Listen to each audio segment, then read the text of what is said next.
Hello, hello,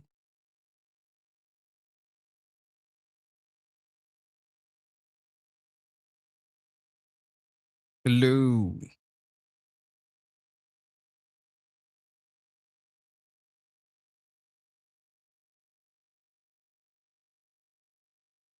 Hi, everyone.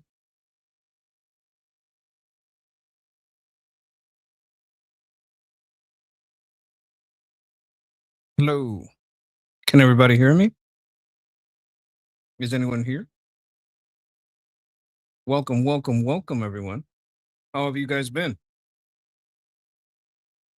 I hope everyone is well. Today, we are celebrating 100 videos.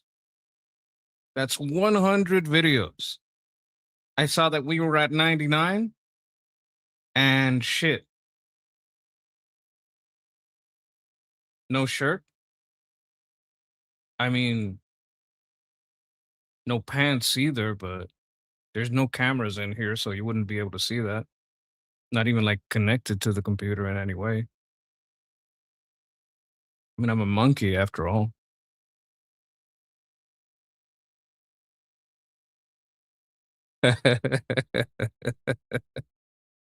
There's like not even a single camera in this room.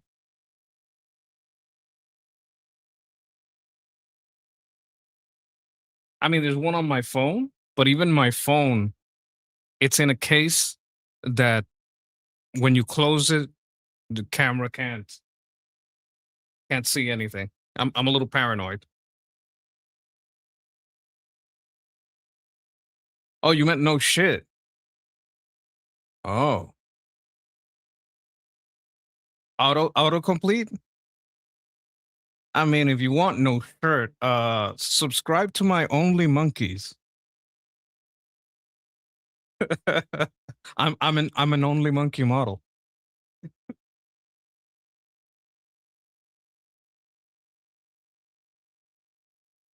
How are you guys doing? You guys doing good? Oh, you just opened the channel. I said hello. Okay. Well, hello again. I hope everybody's doing okay. We have had some good news and some bad news. We're gonna go over that. No, because uh, a couple of days ago, I was having a little bit of internet trouble, and yesterday, I just kind of had to take the day off for a completely different reason. Like I didn't even give a reason yesterday because it had to do with different kinds of stuff, and I didn't want to like be too specific. And I couldn't like I couldn't go and like explain everything. But we're dealing today with what's been happening in Colombia. Basically, Colombia's president is out there like, yeah, we're not fucking around. Y'all got to turn yourselves in, or we're gonna fucking put you in jail. That's in Colombia. Also, Trump is doing some stuff about mining. Why? Why is Trump doing stuff about mining? I thought we were worried about oil. Oh, no, no, no, no. A lot of the stuff that we get as far as rare earth comes from China, and that's a problem. Why is my mouth not moving? That's weird.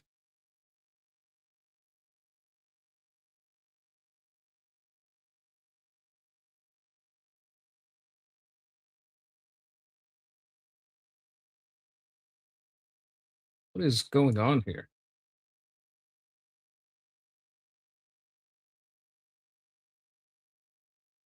1 second, please.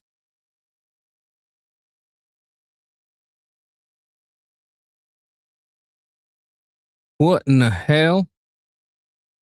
What in tarnation?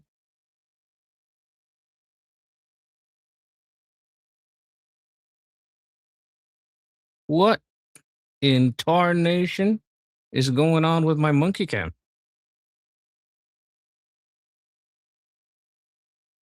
This is no bueno. All right. I think it's working now. My mouth wasn't moving. You know what? You guys have discovered me. Now you guys know my secret. I'm actually a telepath. I mean, I just move my lips for effect. I've been speaking directly into your mind this whole time. Oh, ooh, scary stuff. Very, very scary stuff. Yes, no, it's not. It's not monkey triloquism. It's just I'm yeah, yeah. I'm a psychic. I'm a telepath. That's what it is. That's what it is. Telepathy. Ooh, spooky. That's what's really going on here, man. Oh man. So are your? Let me set up some. Get.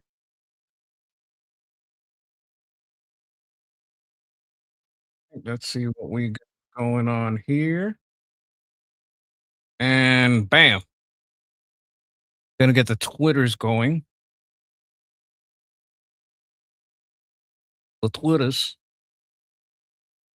I have to present it.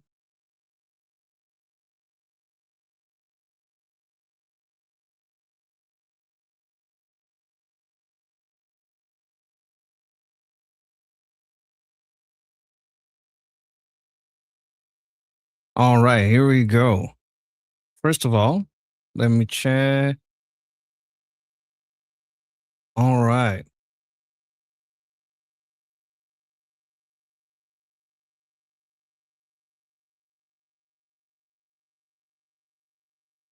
All right, let's take a look at this. Which will create thousands of jobs. In addition, today my administration is announcing a series of historic mining projects worth $3 billion, which will create thousands of jobs and promote our economic stability and security. The Department of War's Office of Strategic Capital is signing a massive $1.4 billion loan agreement with Sealand Nanotechnologies to build a next generation battery facility in Washington state using what we have right under our feet.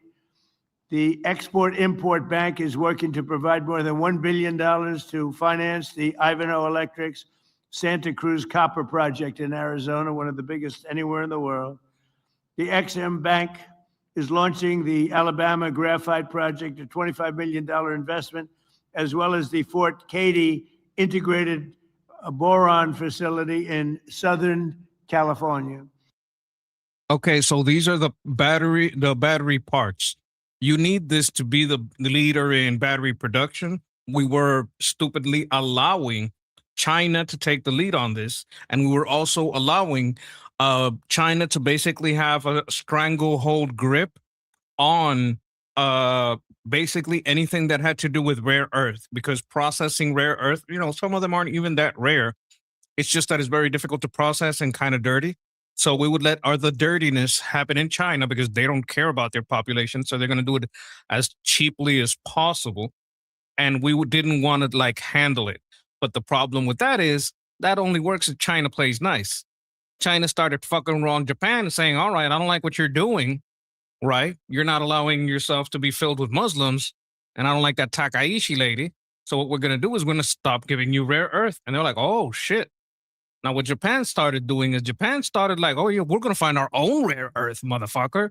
And they started looking for it in the deep sea dredging, which turned out to work. But it just takes time to get that production line going and consistently producing. What we're doing is decoupling, onshoring and friendshoring these kinds of processes so that we don't need China. And the more that we do that, the easier it is for everyone to deal with China, because China's kind of belligerent. They kind of do support kind of evil people. So because we don't want to be a part of that, you know, let me see what we have here. What is rare in finding them? Okay, I'm just gonna star your comment and we're gonna ask Grok. That's what we're gonna do. We're gonna sit here. We're gonna have a little conversation with Grok about exactly that question because I'm a little curious about that too. I have looked into this before. You know what? There's a lot of stuff we need for batteries, believe it or not, in Cuba. It has one of the largest reserves of some of those rare earth minerals that we need. There's some of it in South America, but the best kind is the kind that we control, the kind that's under our earth. So we might as well start exploiting that so that we have at least the facilities for production that we can ramp up, ramp down. If it's cheaper to buy it already, we'll do that. But if we need it for an emergency or something, we got it here. And it's going to be something. We broke through the environmental disasters. You had environmentals, people, look, I'm an environmental person, believe it or not, but you had people that were just stopping it. They were using the environment to stop all of these things. In addition, today my administration is. All right. I'm going to ask Grok some questions. You guys ready to talk to her?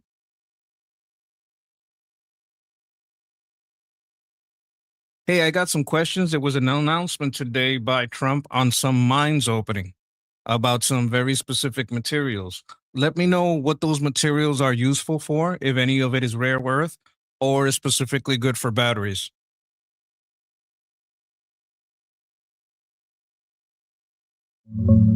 The main materials highlighted in Trump's August 7th announcement are scandium, graphite, bauxite, tantalum, niobium, copper, and rare earths overall.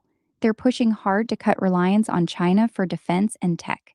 Scandium's getting a big $400 million push for the world's first primary scandium mine. It's not technically a rare earth element, but it gets lumped in with them sometimes. Super useful for making lightweight, heat-resistant aluminum alloys that go into fighter jets, spacecraft, and high-performance parts. Not directly for batteries, though. Graphite got funding too. That's a big one for batteries. It's the main material in lithium-ion battery anodes, making up a huge chunk of every EV or device battery by weight. Silicon for advanced battery anodes is also getting $1.4 billion to boost production for defense tech like satellites and drones. There's also a rare earth mine milestone. They say it's the first new American one in over 70 years, though details on the exact site are light in the reports. Rare earths are critical for magnets in EVs, wind turbines, electronics, and military gear. Other stuff like tantalum and niobium are more for electronics, capacitors, and alloys. Tantalum's huge in phones and high-end electronics. Overall, yeah, batteries and rare earth adjacent materials are a focus here, especially with the graphite and silicon anode money. Want me to dig deeper on any specific one? I have a specific question. What is rare in finding them in concentrations where is it economical to mine?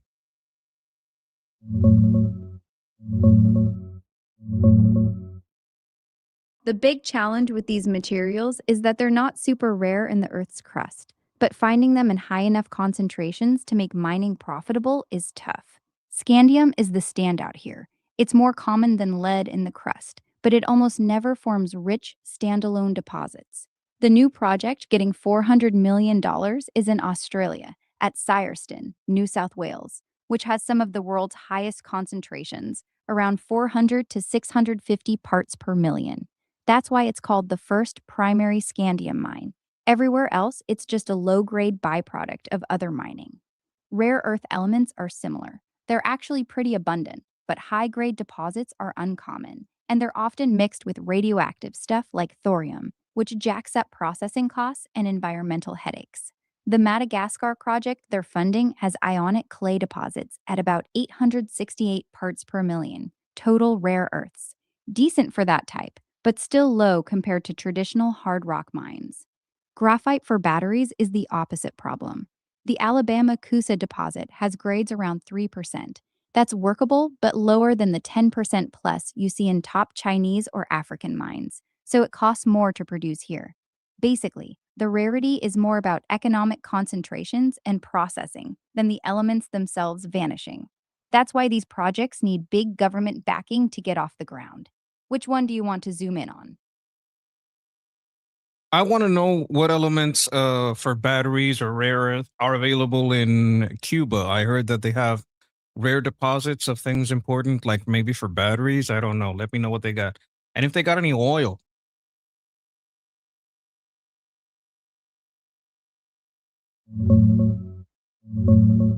Cuba's big battery play is nickel and cobalt. They're huge in the laterite deposits in the east, especially around Moa and Holguin.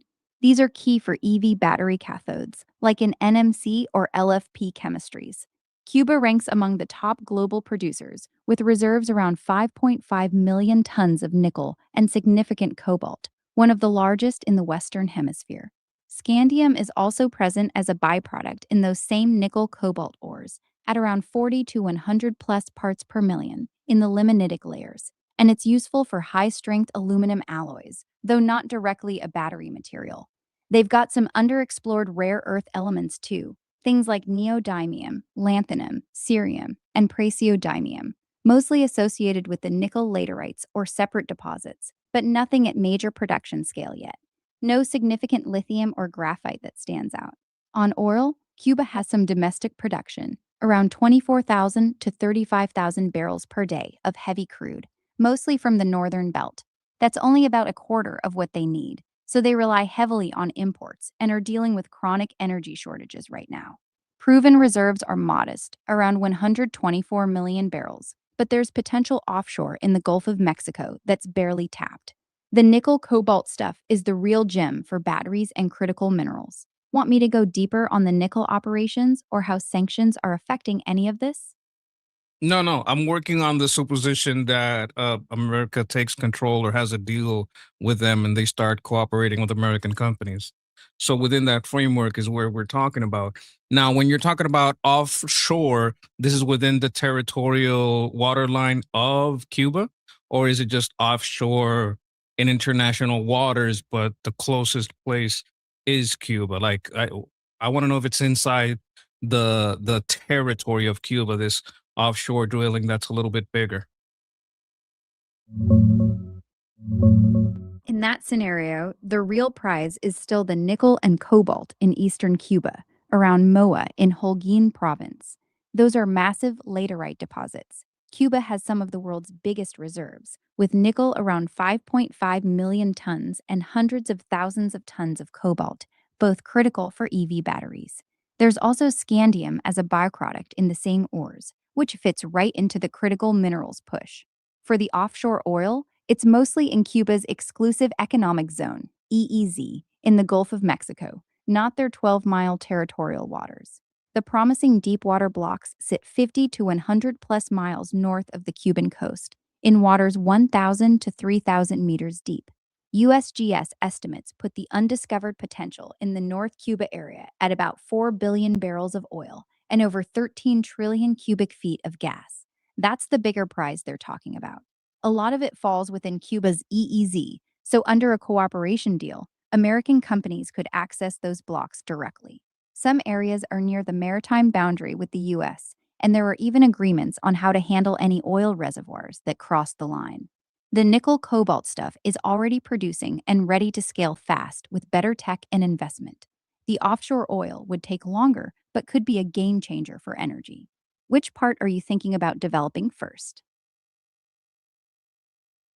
Well, first of all, it's the Gulf of America. Mexico is a small part of all that Gulf. I don't know why you would call it the Gulf of Mexico. That's a huge mistake that has been corrected. I am part of the Americas. The Americas is not just USA. The Americas is many of us. So this is the Gulf of the Americas. Mexico will have to share.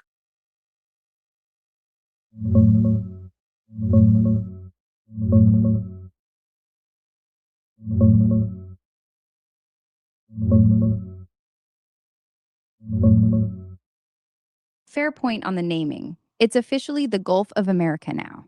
In the scenario you're describing, with American companies getting access, Cuba's real fast wins are still the nickel and cobalt in the east, around Moa in Holguin.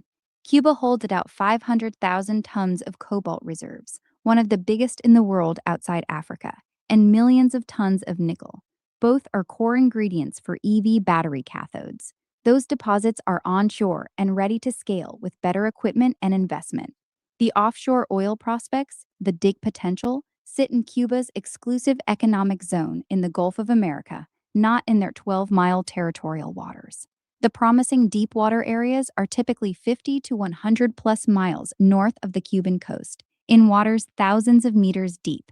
The latest USGS assessment puts the mean Okay, undiscovered you already told resources. me that. Try not to repeat yourself when you tell me stuff. I have a question. Is Cuba even mining any of this? I know they have some drilling and refinery. What is there being refined? What is there being mined right now, if anything? Yeah, Cuba's actively mining nickel and cobalt right now, mainly at the MOA operation in Holguin province. They mine laterite ore and process it on site using high pressure acid leaching to produce mixed sulfide precipitate. That's the intermediate product containing both nickel and cobalt, which normally gets shipped out for final refining. Production's been struggling though. Nickel output dropped over the years to around 43,000 tons by 2023, and cobalt's been running between 3,000 to 4,000 tons annually in recent times. As of mid 2026, US sanctions hit the sector hard, causing supply chain issues that even shut down the Canadian refinery that depends on MOA's output. Operations have faced repeated stoppages and are producing well below capacity. On the oil side, they're drilling and producing heavy crude, currently around 23,000 barrels per day.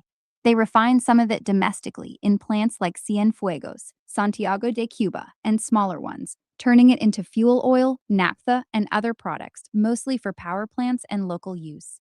No rare earth mining happening at any real scale. That's the current picture in your scenario. Lots of potential, but the nickel cobalt Okay, side's I the got a one question already. here. Stop.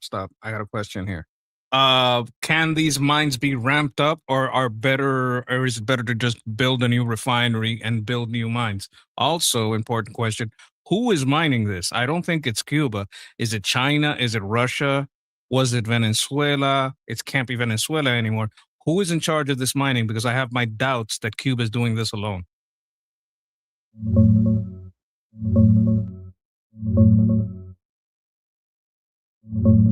The main nickel cobalt mining is run through a joint venture between Cuban state companies and Canada's Sherritt International at MOA in Holguin. It's a 50-50 setup. Sherritt brought the tech and expertise, Cuba provides the ore. But right now it's in rough shape. Sanctions, fuel shortages, and operational issues have it producing well below capacity or even shut down at times. China has been stepping in with equipment upgrades to help keep things running, especially at the state-run Ernesto Che Guevara plant. Ramping up the existing mines and refinery is way better than starting from scratch. The deposits are already proven, the basic infrastructure is there, and the laterite ore is well understood. With reliable power, modern equipment, and better management, production could jump significantly from the recent lows around 25,000 to 30,000 tons of nickel per year. Building brand new mines and refineries would take years longer and cost a fortune. In your scenario, with American companies getting access, the smartest play is upgrading what's already operating rather than greenfield projects. Want me to run some numbers on what a ramp up could realistically look like? Yeah, run those numbers, run them from cost side to benefit side. Supposing that militarily the Cubans have been eliminated, like the military side of it. We have the support of the people. The people just hate Gaesa. They hate the Cuban people that were in power, and they welcome us.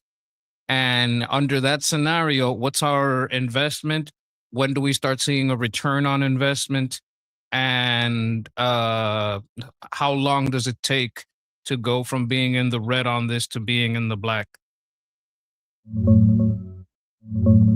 In this scenario, with full local support, no military interference, and stable operations, ramping up the existing MOA nickel cobalt operation is the clear winner over building new mines or refineries.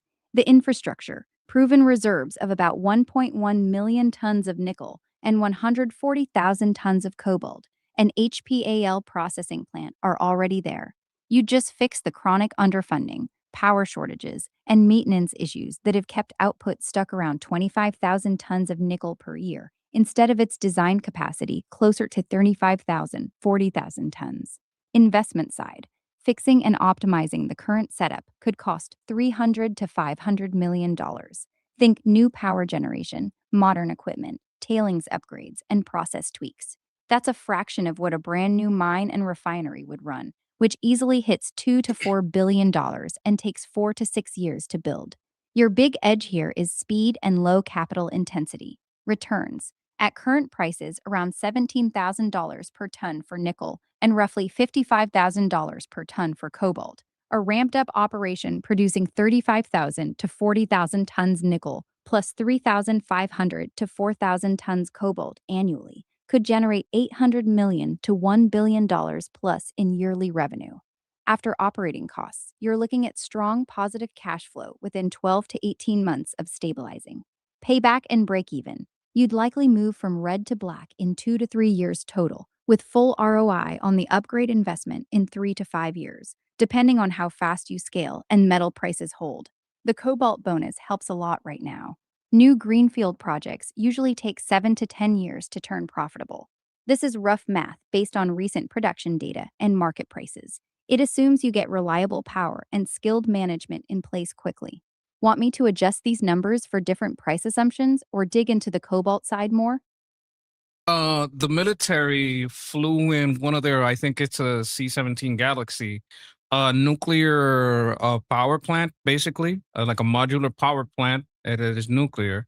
Let's say just to fix the emergency because we want a goodwill with the Cubans, we fly out some of these nuclear generators out there under our control and command, and we use that type of power generation to help the locals, of course, and for the infrastructure, but also for these mining projects, make sure they get a line of energy because we already have these modular systems. This could be perhaps, helped along by the government. How would that affect the timelines? How would that affect the cost?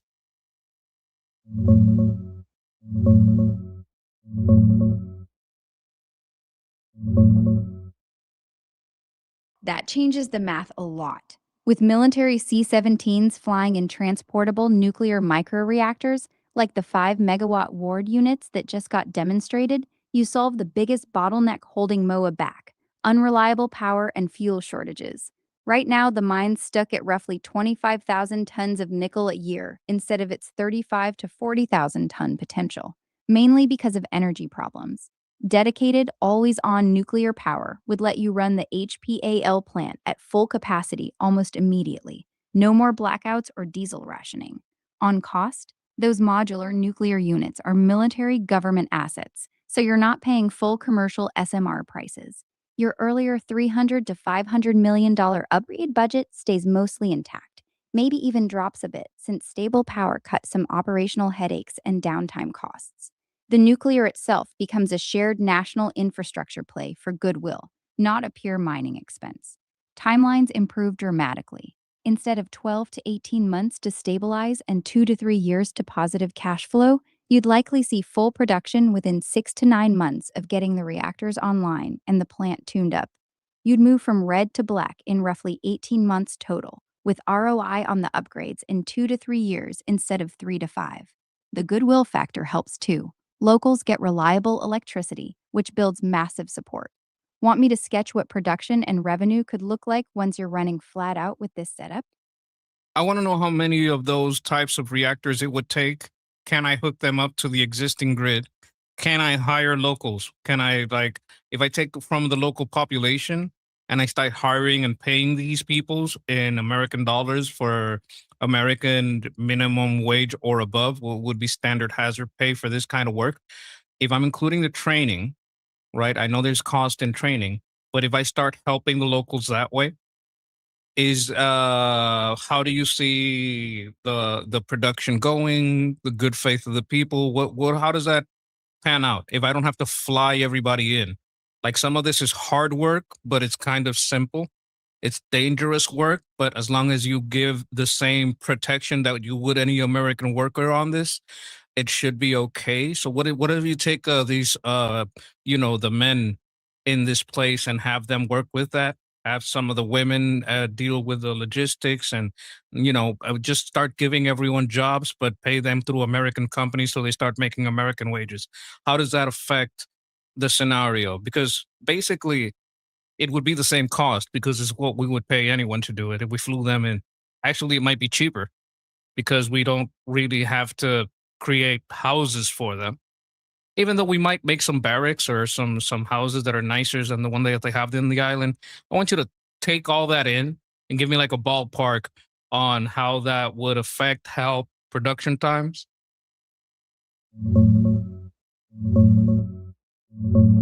You'd need roughly 8 to 10 of those 5 megawatt Ward microreactors to fully power the MOA processing plant at capacity and give some headroom for the local grid.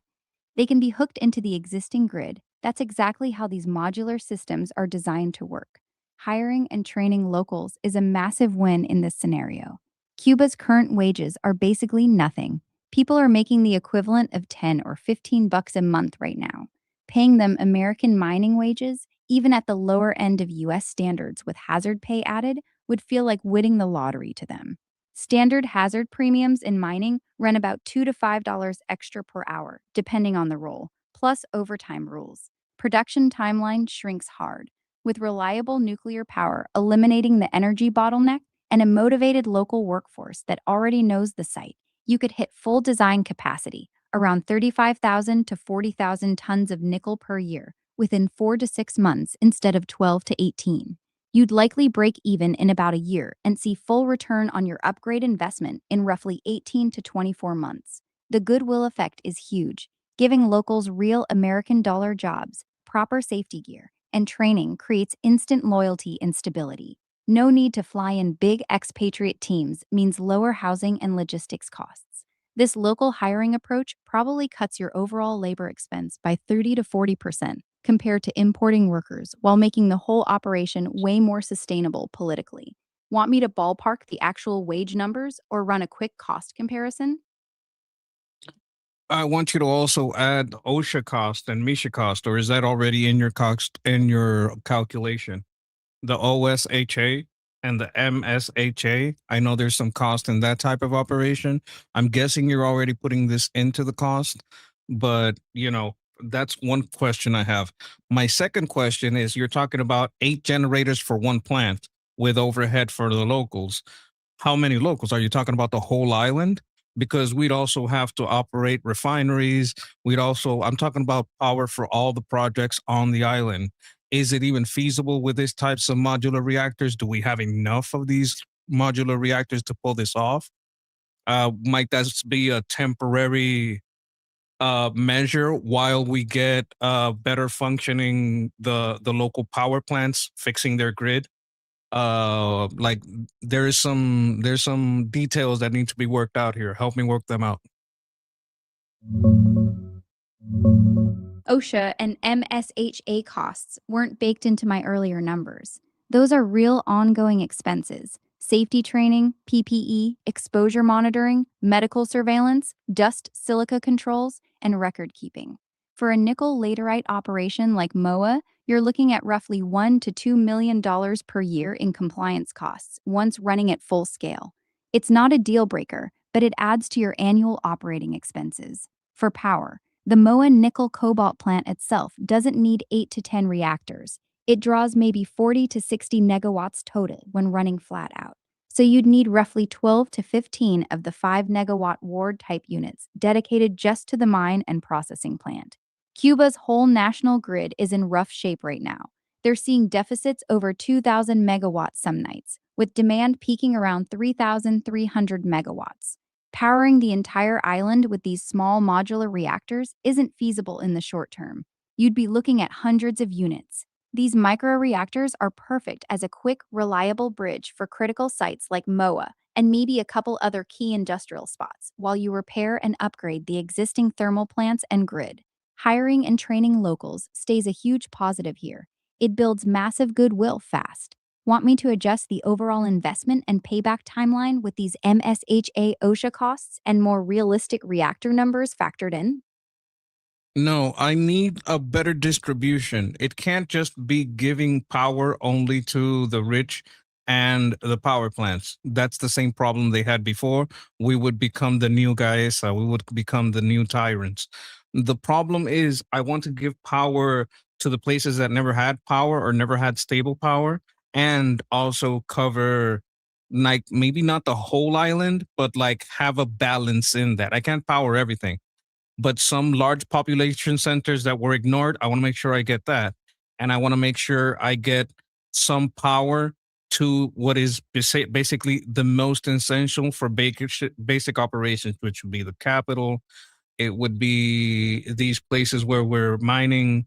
And is there a way to route that? Or is there another type of portable or fast deployable nuclear system that we could use?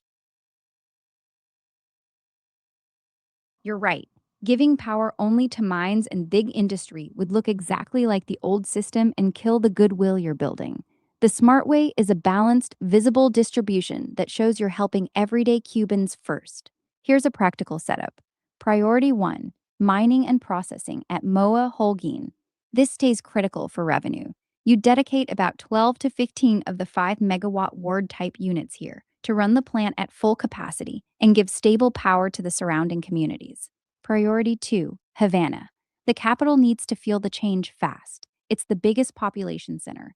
You'd route some reactors there to light up neighborhoods that have been dark for years. Priority 3, underserved eastern cities like parts of Holguin Province, Santiago de Cuba, and smaller towns that got ignored before.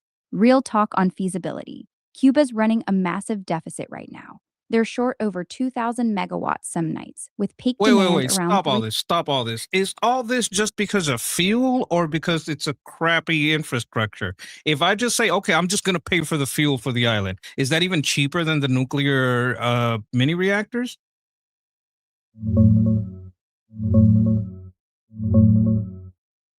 It's mostly the fuel. Right now, the blackouts are happening because they literally don't have the fuel oil and diesel to run the power plants and distributed generators.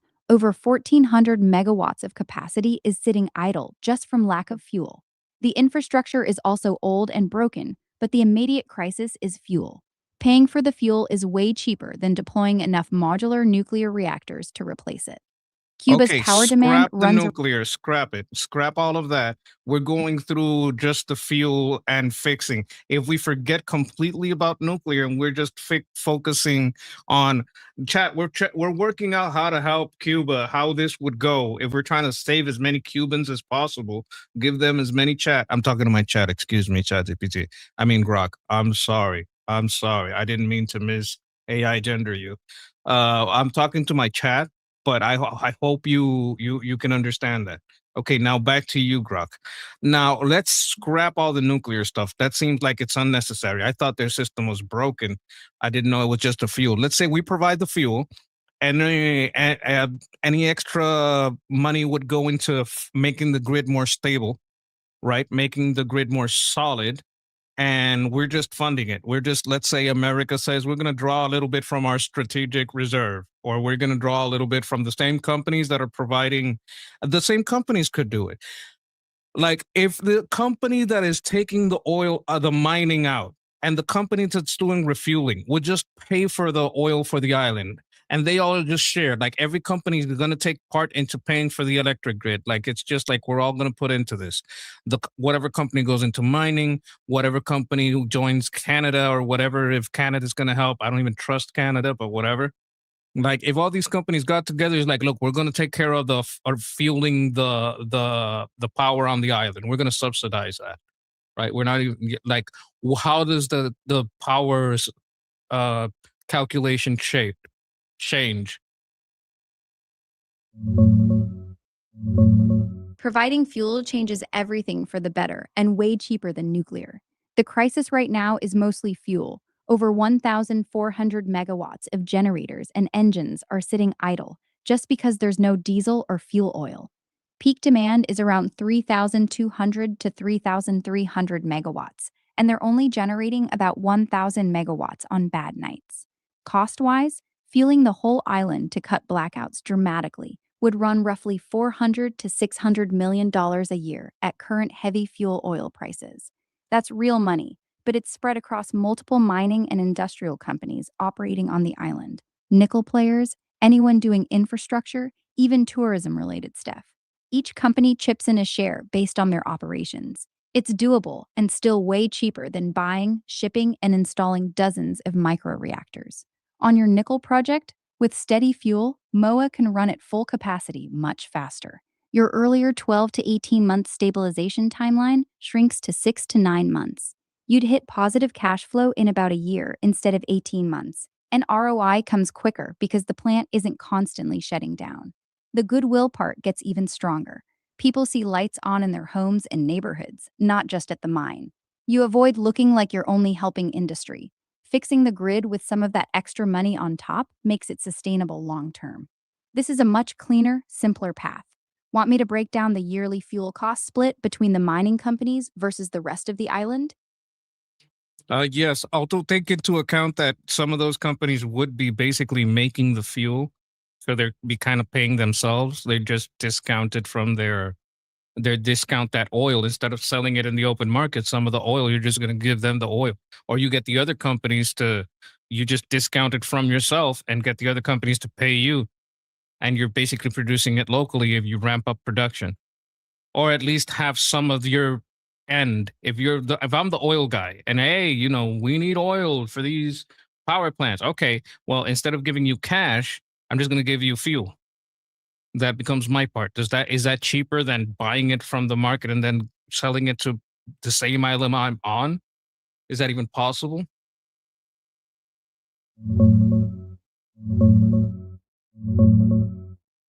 Yeah, your in kind fuel swap idea is smarter and cheaper than buying on the open market. Here's how it shakes out. Cuba needs about 1,600 tons of fuel per day for full electricity coverage. That's roughly 580,000 tons a year. At current heavy fuel oil prices around $580 to $650 per ton, that comes to about $350 to $380 million annually. If you're the oil company ramping up local production in the Gulf of America, you can supply part of that fuel No, no, directly no, from no, your not the own. Gulf of America, Cuba. Like I'm talking about it. I'm fixing existing production and ramping it up. I know that it's only about 30% of the local production. That's what we're talking about here. Yeah, that works a lot better. Cuba's current oil production is only about 25,000 to 35,000 barrels per day, which covers roughly a quarter of total needs. The power plants are short about 800 tons of fuel oil per day right now. They need 1,600 tons daily to run properly, but are only getting half that. If you're ramping up local Cuban oil production and refining it yourself, the in kind swap makes total sense and is cheaper. You produce the heavy crude locally, refine it into the fuel oil the power plants need, and just divert that portion straight to the grid instead of selling it on the open market. You don't pay market price, transportation, or import markups. You're basically supplying your own contribution at conduction cost. The mining companies, nickel guys especially, can chip in cash to cover the rest of the shortfall, or you discount their share against the fuel you supply them. This keeps the overall cost down significantly compared to everyone buying imported fuel at full price. Your nickel project benefits directly too. Steady power without the old shortages. Want me to run some rough numbers on how much of the island's fuel gap your ramped up local production could actually cover? I wanted to cover the whole island, but I think we so this could cover the whole island if we run it like this, right? No, it can't cover the whole island just by ramping up current Cuban oil No, no, no, no, production. not the oil, the cost. I'm talking about covering the whole cost between the quarter that we get from local production and the other companies shipping in for the other three-fourths. Then we would be able to cover everything without having to, make Cubans pay for the electricity, at least until we get them working to the point where that's even feasible.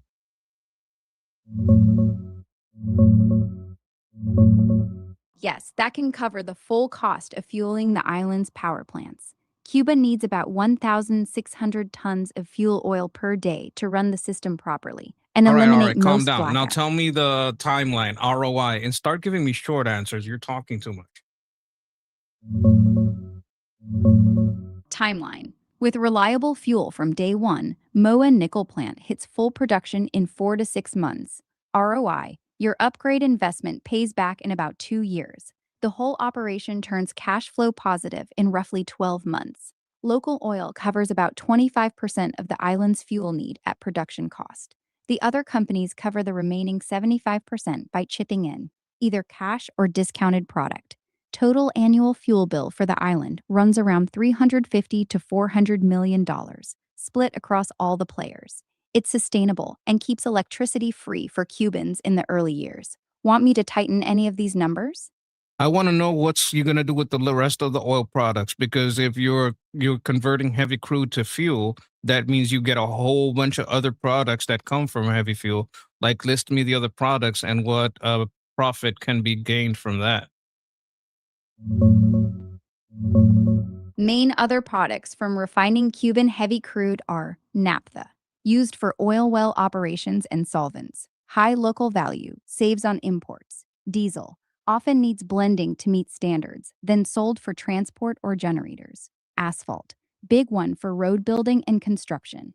Lubricants, transformer oil, specialty products for industry and power sector. Since you're supplying fuel oil to the grid at basically your production cost, the naphtha, diesel, asphalt, and lubricants become your real profit centers. They have better margins than just selling heavy fuel oil. These byproducts can easily add 30 to 50% extra revenue on top of the fuel oil you're giving to the island. Are Want there me to any other ballpark? byproducts I can sell? Like some there's I know there's other things that you can get from oil. There's textiles, there's you know, basically, oh my god, that shit you use when you're making crops, fertilizer. Like, what other things can you get from this type of crude in Cuba, like specifically the Cuban type of crude? I could be wrong. If maybe Cuban crude doesn't produce those byproducts. Like, give me a real rundown of what can be gotten from Cuban's type of heavy crude. Cuban heavy crude is very heavy, mostly 8 to 14 degrees API, with high sulfur and lots of asphaltenes. It's not great for making light stuff like gasoline or petrochemicals for textiles and fertilizer. Those need lighter, sweeter crude and complex cracking units they don't have here. From refining this type of crude, you mainly get asphalt. This is the biggest and most valuable No, byproduct. no, no, no. High You're limiting on the plant. Remember, we're trying to upgrade these plants. So, like, if we want to take these plants, like, part of the modernization is we want to be able to take it like from heavy crude to gasoline.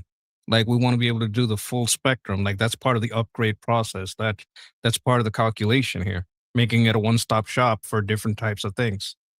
Like, you wouldn't just the whole point is, like, you could even take crude from other places and refine it here if you wanted to. With a full upgrade to a complex refinery, adding delayed coking, hydrocracking, FCC, and desulfurization, you can crack Cuban heavy sour crude into the full spectrum of products. Here's the realistic rundown from this type of crude. Gasoline, major upgrade from current output. Diesel, high value product, needs hydrotreating for quality. Jet fuel, kerosene, good margins right now. LPG, for cooking and industry. Naphtha, for petrochemicals or blending. Asphalt, still a strong local product. Petroleum coke, sellable byproduct from coking. Sulfur, recovered from high sulfur crude. Fertilizer and textiles? No. Those come from natural gas, ammonia, urea for fertilizer, or specific petrochemical cracking, not heavy crude refining. The real money comes from gasoline, diesel, and jet fuel. Those are your profit drivers after you supply the fuel oil to the grid. The upgrade turns low-value heavy fuel oil into much higher margin light products. Want me to ballpark how much extra profit those upgraded products could bring per barrel? Yes, but you'd also have to update my ROI estimate.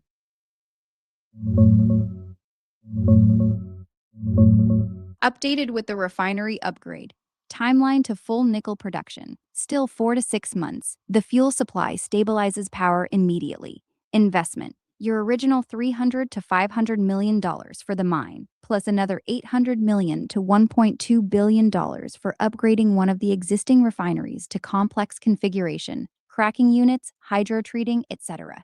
Total around $1.2 to $1.7 billion. ROI. Payback now stretches to 3 to 4 years total. The higher value products, gasoline, diesel, jet fuel, add strong extra revenue, but the bigger upfront capex pushes the break-even out a bit.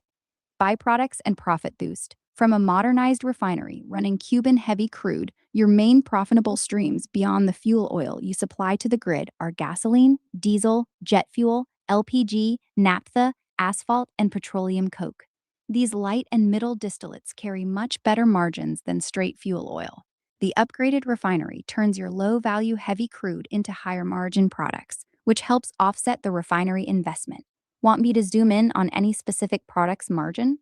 No, I just wanted the ROI if we're selling gasoline, diesel, jet fuel, LPG, naphtha, asphalt, and petroleum. You just gave me that, right? The ROI is what you just said.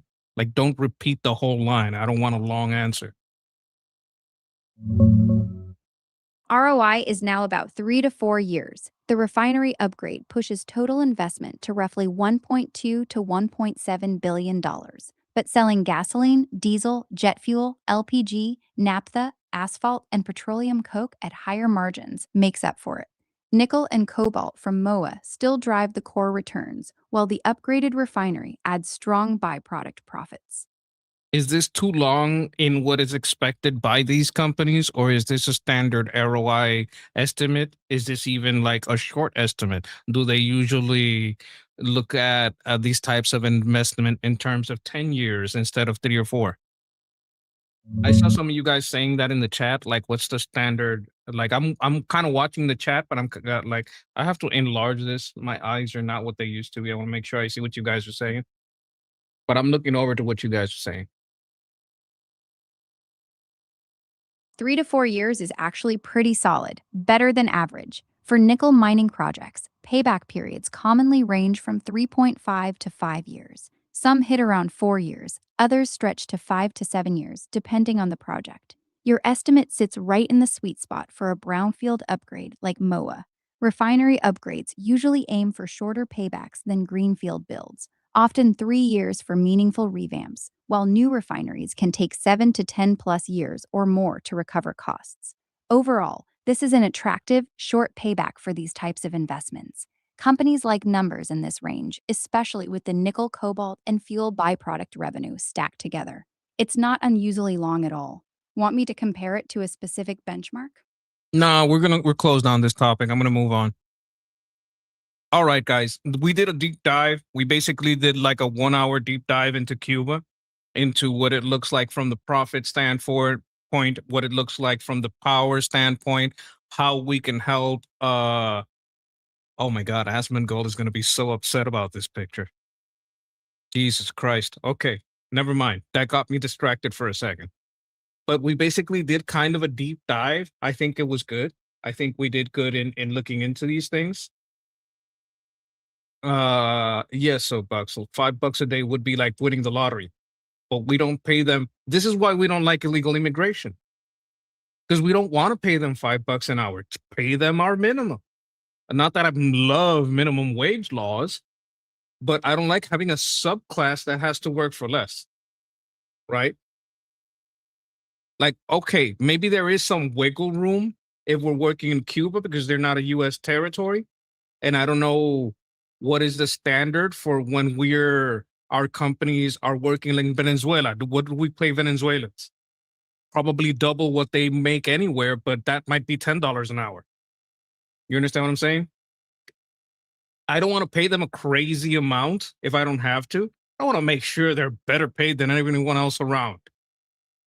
The reason I don't like it in America is because we make them like basically you're importing a second class citizen, which is what Democrats love. Democrats love slavery. They want a war to keep slavery.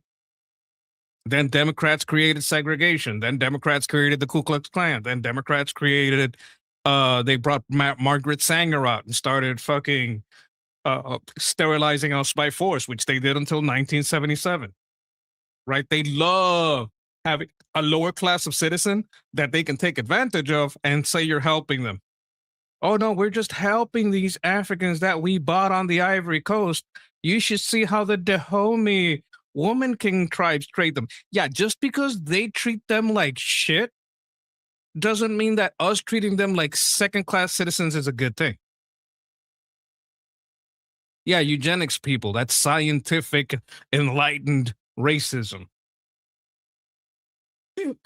That's why you should never trust the science, because science doesn't trust the science. Being scientific is being in a state of constant doubt and test. I mean, you trust that the results are good with the methodology, but you still develop new methodologies and new tests. Point being, I want them to make a good wage, but I don't want to go crazy with it. I want them to be very, very well paid in that area. I want us to pay a good wage, but if we can save money and help the locals, then we save money and help the locals, right? If they become citizens, if there's a new deal, if they become Puerto Rico 2 electric boogaloo, then you got to pay them our minimum, our federal minimum. And I kind of want to be a state. I don't want that for us. I don't know what kind of, like, if we become a state and they become Puerto Rico too, I'll be like, okay, I'm okay with that, but we got to watch out that they don't get any raw deals, any of the kind of raw deals we're getting. Puerto Rico 2 electric boogaloo. You guys, a lot of you are not going to get that reference. That's very old school. So we have some very important news. Asmongold got banned.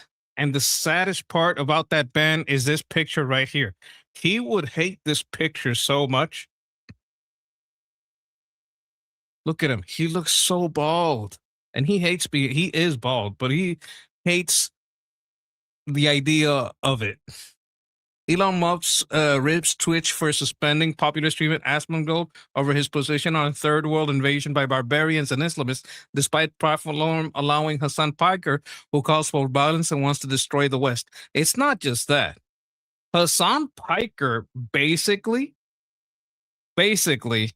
interviewed a Houthi pirate, said that the Houthis are the best, called for the murder of a U.S. senator.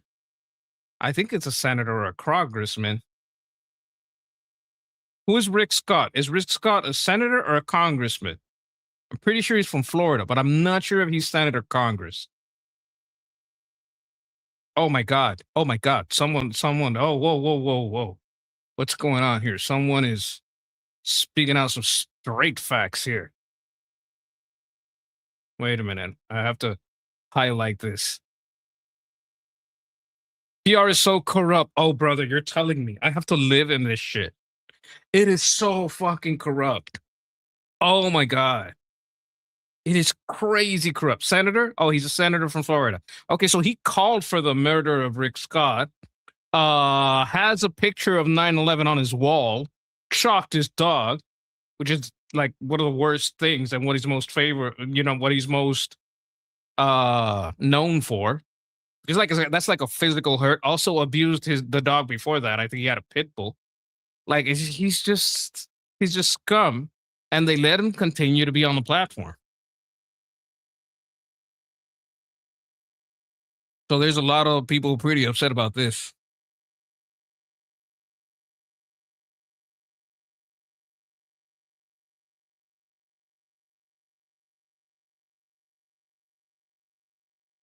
This is about non-citizen voting. This is a long video. I might check it out. Oh, wait a minute. This guy looks like he knows what he's doing.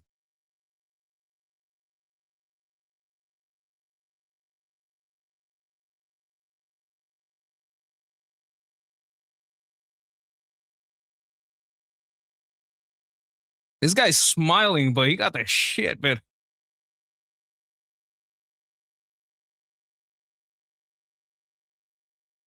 You see? Oi.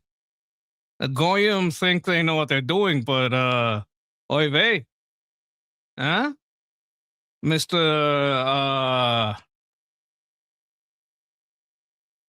Mr. Kosher over here. Hit him with a kosher fist, a kosher headlock, like, the whole way that this other guy is fighting is haram. That was a terrible fight. Mr. Kosher won it. Give it up to Mr. Kosher. Got that anti-Semite. Very good.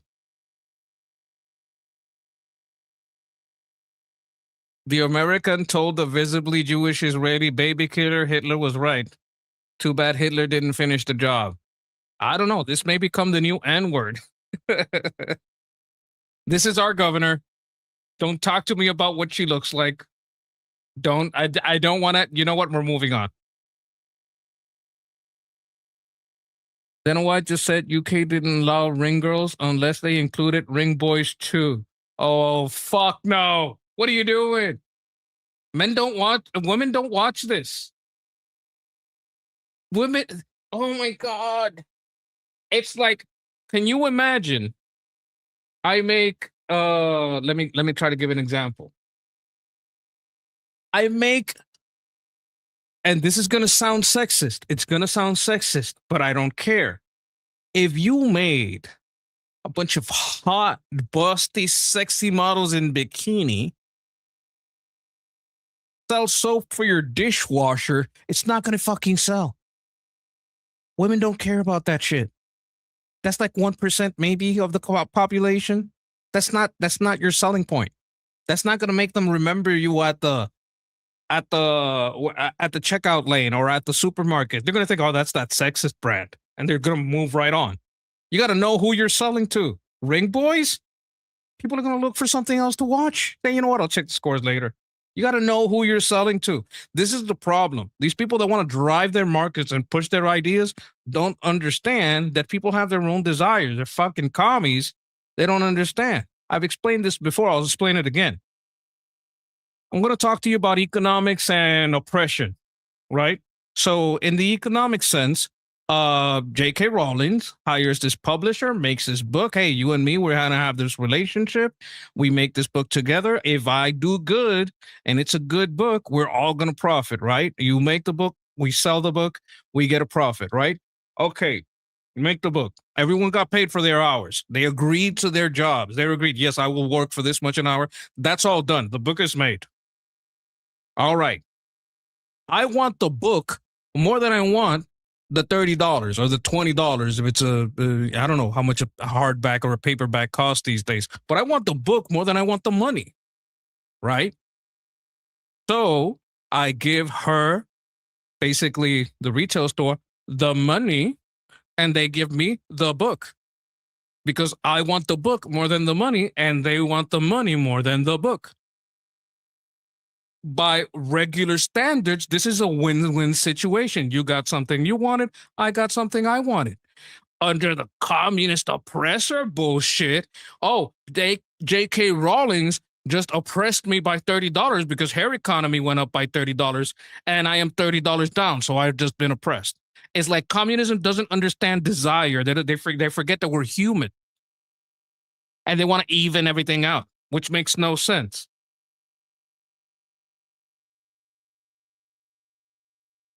No, Democrats do not. Okay, this is a crazy thing. I'm going to explain it. Every time that we vote on becoming a state, it's the Democrats who stop us. Bill Clinton stopped it. Obama stopped it. Why? Because we're mostly conservative. To become a state, when we vote to become a state, that's a Republican position.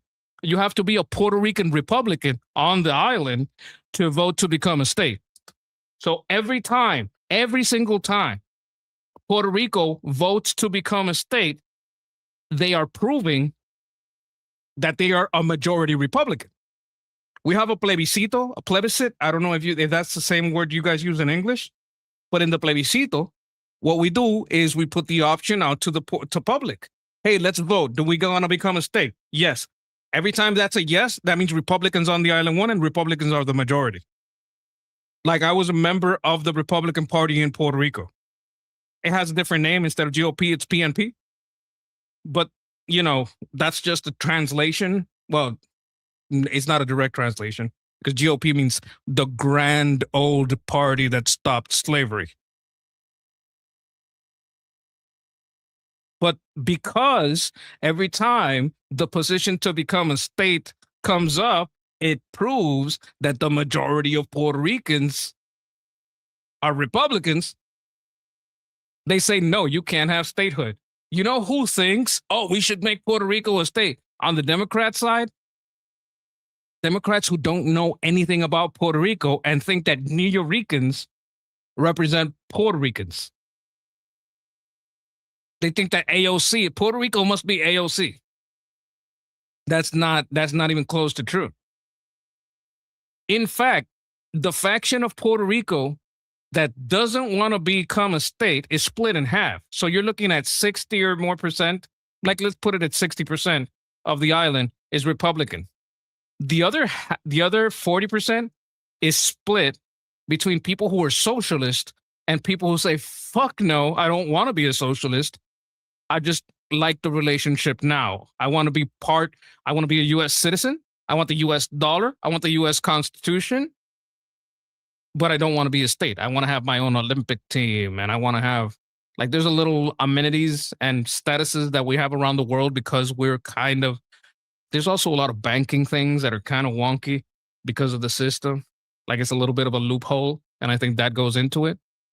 But like this is what I think is happening on the left of the in America, because the left in Puerto Rico is split between socialist, and this has become more prevalent lately because the socialists in Puerto Rico used to be a very low amount. Then they grew and they grew and they grew until they're basically half of leftism. But by cutting leftism in half, they broke the Democrat Party in Puerto Rico. The Democrat Party in Puerto Rico fell to third place in the last election. Republicans won like like an overwhelming victory in Puerto Rico. That's what happened with Republicans in Puerto Rico. But Democrats fell to third place. And there's no way they're going to win. There's no way there's enough, socialists in Puerto Rico for the socialists to win. But now the Democrats, it's also basically impossible for them to win. And if that split happens on the left in America, that's not a bad thing. Not a bad thing. So just to answer the question, let me try to look at it. Monkey, why do Dems want to make Puerto Rico a state so bad? Not the ones that are elected. If you go ask a congressman or a senator, they might say yes, but they won't vote yes. If you ask a Democrat president, they'll say, fuck no. No way. Yeah, they all voted. They agree. I don't care. We'd just be electing we'd be making 2 Republican senators and a whole bunch of Republican congressmen. Some Democrats, but mostly Republican. So it would be a problem. Glad to clear that up. And thank you for the super chat, the Eden fan. We have some news here from Cash Patel telling the results of our China operations. 300 criminals arrested, 300 million seized from transnational criminal networks, thousands of human trafficking victims freed, 9 fentanyl traffickers arrested, 17 fentanyl precursors listed. Okay, so we have a better grasp of the formula. 22% of fentanyl decrease in fentanyl death, 20% decrease in all opioid death, 2 chemical production facilities shut down, 3 illicit websites dismantled, 16 child predators arrested. Hey, this guy keeps doing this like every couple of days. Yeah, I got 300 more. Yeah, no, I just arrested 20 more pedos. Yeah, no biggie. It's like every day he's doing this shit. He's doing a fantastic job.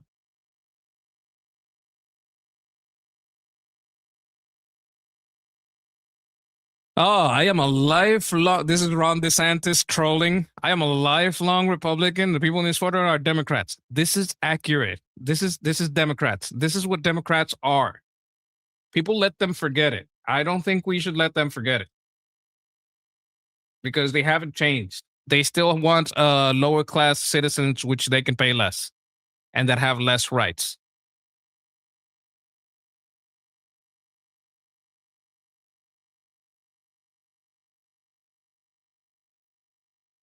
This is Venezuela. They caught another one. Oh, Goldie, she's great. Okay, Nick is making fun of Candace. We're gonna watch this. We're gonna watch this because I don't like Candace. And I'd be like, I don't like Nick, but I don't like Candace. So let's let these two retards back. And I'd be like, eat some monstrosity. Is that still the what's it's a mantra? Lil can D sent Thank you for $20 that. and I'd be like, he's a monstrosity. Is that still the what's it's a monstrosity? You see that Candace Owens clip? She says monstrosity. I'm sorry. And I'm trying to be nice to Candace lately, but some of those clips are just hard to watch. How are you a grown-ass woman? You're a commentator and you don't, it's like basic stuff. Monstrosity? Like, it comes from the word monstrous. I feel like that's a very easy one. You said this is the latest Candace Owens can't read clip. She pronounces monstrosity. Instead of saying monstrosity, she thinks it's monstrosity. So there's a dozen clips of her saying this monstrosity, that, oh, it's just a monstrosity. You're like, what? It's in the word, it's monstrous. It's like, like a monster. Monstrosity, she says. 100. Okay. Here's the original. Just so we know, this is the leading analyst telling us that Charlie Kirk was killed by the Jews. It really wakes you up to the monstrosity of the gods feared this monstrosity, saw it as a demon. Facebook was a part of the monstrosity of lies, of censoring. I was just like, how can I take on this behemoth, this monstrosity? I feel so small. And of course, it's David and Goliath, I guess, would be the right thing to say. It really wakes you up to the monstrosity of the gods feared this monstrosity, saw it as a demon. So that's Candace Owens. That's what you get there. This is from the account Candace Owens trying to read. If you want some fun times, here's some fun times. I wanted to get into. Oh, thank you, Rochelle Klein, for retweeting. I just saw that. We are celebrating 100 videos. Yes, we have 100 videos. If anyone hasn't subscribed yet on Armin's channel, this is my link. I'm gonna put it in the chat. We're trying to get our numbers up. Oh, 835. That's fantastic. When we finish today, that's going to be 100 videos. We're still live, so it's not going to count it. But it is 100 videos, and we're talking about Trump's mining push. We got kind of talked to that. Did a deep dive on Cuba while we were talking about that mining. We're going to talk about how Colombia is swinging right next, and then about the voter ID fails. That's going to be the second half of the show. But we were, taking a little respite and looking through the headlines. Okay, he's 117 delinquents will stop committing crimes from the. Oh, okay. So sometimes what happens in Latin countries, and I think this can also happen in all countries, because I think the La M, the Latin Kings, La Mala Salvatrucha, and the Calabresa and Drangheta kind of like control some things from prison. But some Latin gangs are very known for that, and some gangs in Latin countries are very known for allowing that. Like famously in Colombia, Pablo Escobar had a jail built just for him, and he could basically take a football team over there. Well, ball foot. It's not football. Or, they don't like it when you call it soccer either. So I'll call it ball foot. Had them over, had them play. Like, it was crazy the amount of stuff that they were getting over there. So I'm going to show the English translation. He ordenado su traslado inmediato a establecimiento de máxima seguridad. Because they were in minimum security, they were able to do a lot of their operations from jail. 117 inmates will no longer continue their criminal activities from the Itagüí prison. I have ordered their immediate transfer to the maximum security facilities. They will lose their privileges and will not be able to continue directing criminal activities. In the era of the tiger, the prison as an operations center for bandits is over. Okay, so he's the él es el tigrazo. He's the tiger. I am the tiger. Okay, I'm not. I don't really know the lyrics of that one. Iron fist against crime, firm for fatherland. Okay, I don't know if English speakers are gonna patria. That's patriotism, patriotism. I can't. I'm okay. You know what? Watching Candace Owens, it's kind of like contagious. When hey, I'm ESL, English second language. Calm down. Point is, when you say patria, that means patriot. You're a patriot. In English, they say fatherland. I know, history buffs that know about Germany don't like to say fatherland.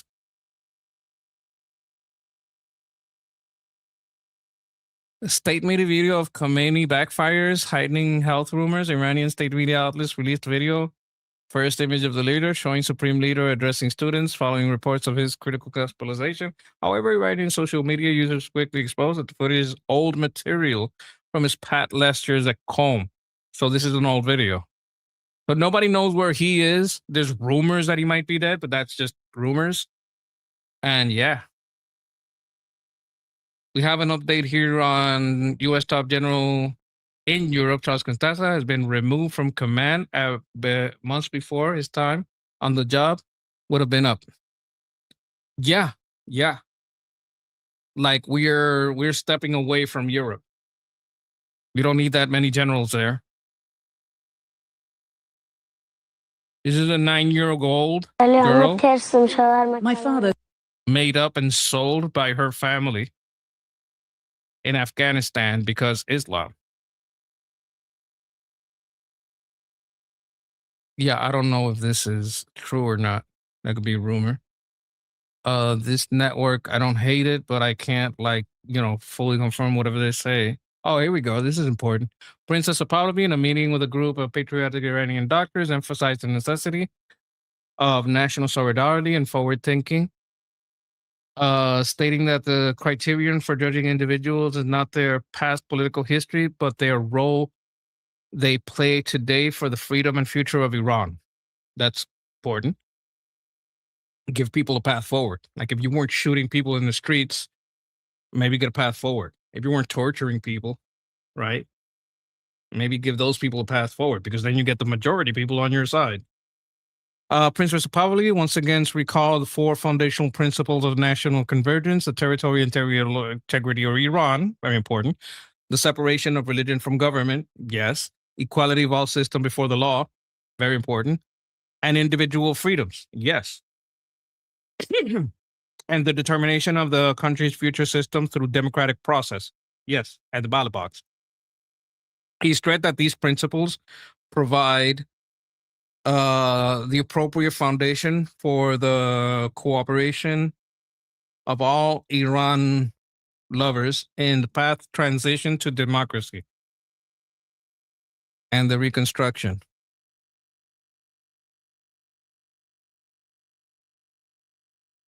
ببینید من سعی کردم در عمل نشون بدم که این همبستگی ملی واقعا میتونه شکل بگیره و هیچ ربطی به سابقه افراد یعنی که I think he's speaking French. دیروز چه میگفتن یا چه باور داشتن نداره. من کاری No, ندارم this کی could be دیروز اصلاح Persian. طلب بود، حتی کی دیروز مخالف نظام پیشین بود. خیلی از دوستان سیاسیمون که اون Yeah, I زمان think this is Persian. جزو چپترین چپ ها Point is, solid dude. Anyway, we're going back into Colombia. Wait a minute, what's this? DHS advanced a proposal that would abolish 60-day grace period for H-1B visas for foreign workers to find employment rather than a job loss before their legal status is impacted. Okay.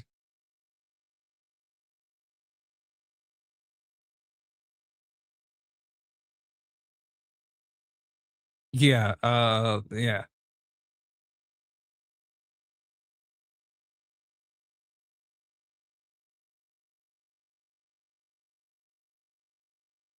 Yeah. I want to hear some. Okay, let's talk to Grok about this.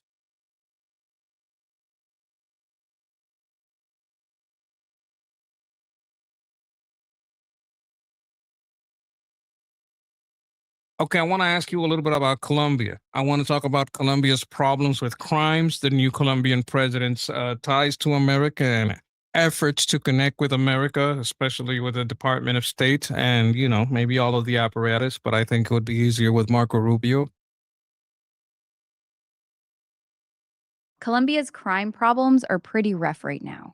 The country has one of the highest organized crime scores in the world, around 7.8 out of 10. Armed groups and criminal gangs have nearly doubled in size during the last administration, from about 15,000 to over 27,000 members. Okay, take fueled by everything you were cocaine. about to say right now and shorten it. Give me more data and less flowery purple language. Like, keep it concise and precise and condense it for me. Crime stats. Armed groups grew from about 15,000 members in late 2022 to roughly 28,000 by mid 2026. That's a 90% jump. Clan del Golfo nearly tripled to over 10,000. Homicide rate held around 25.8 to 26.4 per 100,000 in 2025, with over 14,000 murders that year alone. New president, Abelardo de la Espriella, a right-wing Trump ally, was sworn in just days ago on August 7th. He's sworn off negotiations and promised a hard military crackdown on these groups. U.S. ties. He's already getting strong support. The State Department just pledged a $1 billion security package. Marco Rubio has met with his team, and they're aligning fast on fighting narco groups and migration. Way closer cooperation than under Petro. Want me to dig into any specific part? Marie, I want to tell you something that might surprise you. I've been watching Shakira since her first album. Like, every girlfriend I ever had loved her. Now, in Shakira's first album, she was basically Alanis Morissette in Spanish. Basically. Like, I don't know. Like that kind of intonation. Shakira was doing that, but in Spanish. Similar look, too. I think Shakira, if you put her on a polygraph, she would say, I was the biggest fucking Alanis Morissette fan in fucking ever. Like I just loved her. I wanted to sing like there. Hey,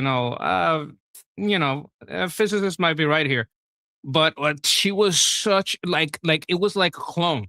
It was like you were translating. Like I would like to hear Shakira sing Alanis Morissette songs. Like I would love that because I think, I'm not looking at their politics. If we're just going off talent, I'm on a tangent here. But you guys, hey, I'm here for you guys, right? If I'm being honest, if you listen, oh my god, I wish I could play.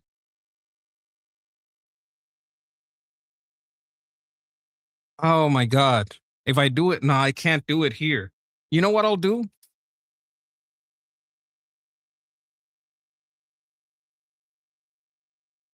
I'm gonna find one of her songs and I'm gonna put the link, but I can't play it. But you guys will be able to play it.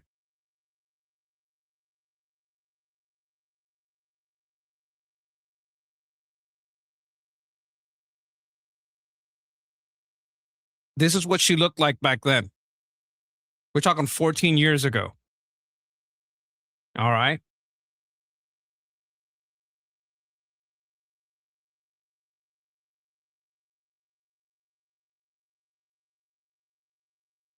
Where is Shakira from? Shakira was born and raised in Barranquilla, Colombia. She's proudly Colombian. That's her hometown and where she got her start. Anything else you want to know about her? Talk to me about her father. Shakira's dad is William Mebarak Chadid. He was born in New York in 1931 to Lebanese parents, moved to Colombia at age 5, and was raised in Barranquilla. He worked as a journalist, teacher, jeweler, and in insurance. He wrote a book of essays called Al Viento y al Azar in 2011 that Shakira helped edit. He had 9 kids from his first marriage, one of whom died young in a car accident. Shakira is his only child with her mom, Nidia. He's been a huge influence on her. Took her to Arabic restaurants as a kid, which sparked her love for Middle Eastern music and dance. He's 94 now, and his health has been pretty rough the last few years. Falls, brain surgery, pneumonia, and other issues. But he keeps bouncing back. Want me to go deeper on anything specific about him? No, that's all for now. Got it. Hit me up anytime you want to pick this back up. I got another question. Would you say that there is great similarity between Alanis Morissette and Shakira as far as their intonation and singing style, especially looking at Shakira's first album? No, not really. On her first album, Mahia, from 1991. No, you're talking about, I'm talking about Pies Descalzos specifically and her intonation, not necessarily the music and subject matter. I can't show you how she wiggles her voice, but they wiggle their voice very similar.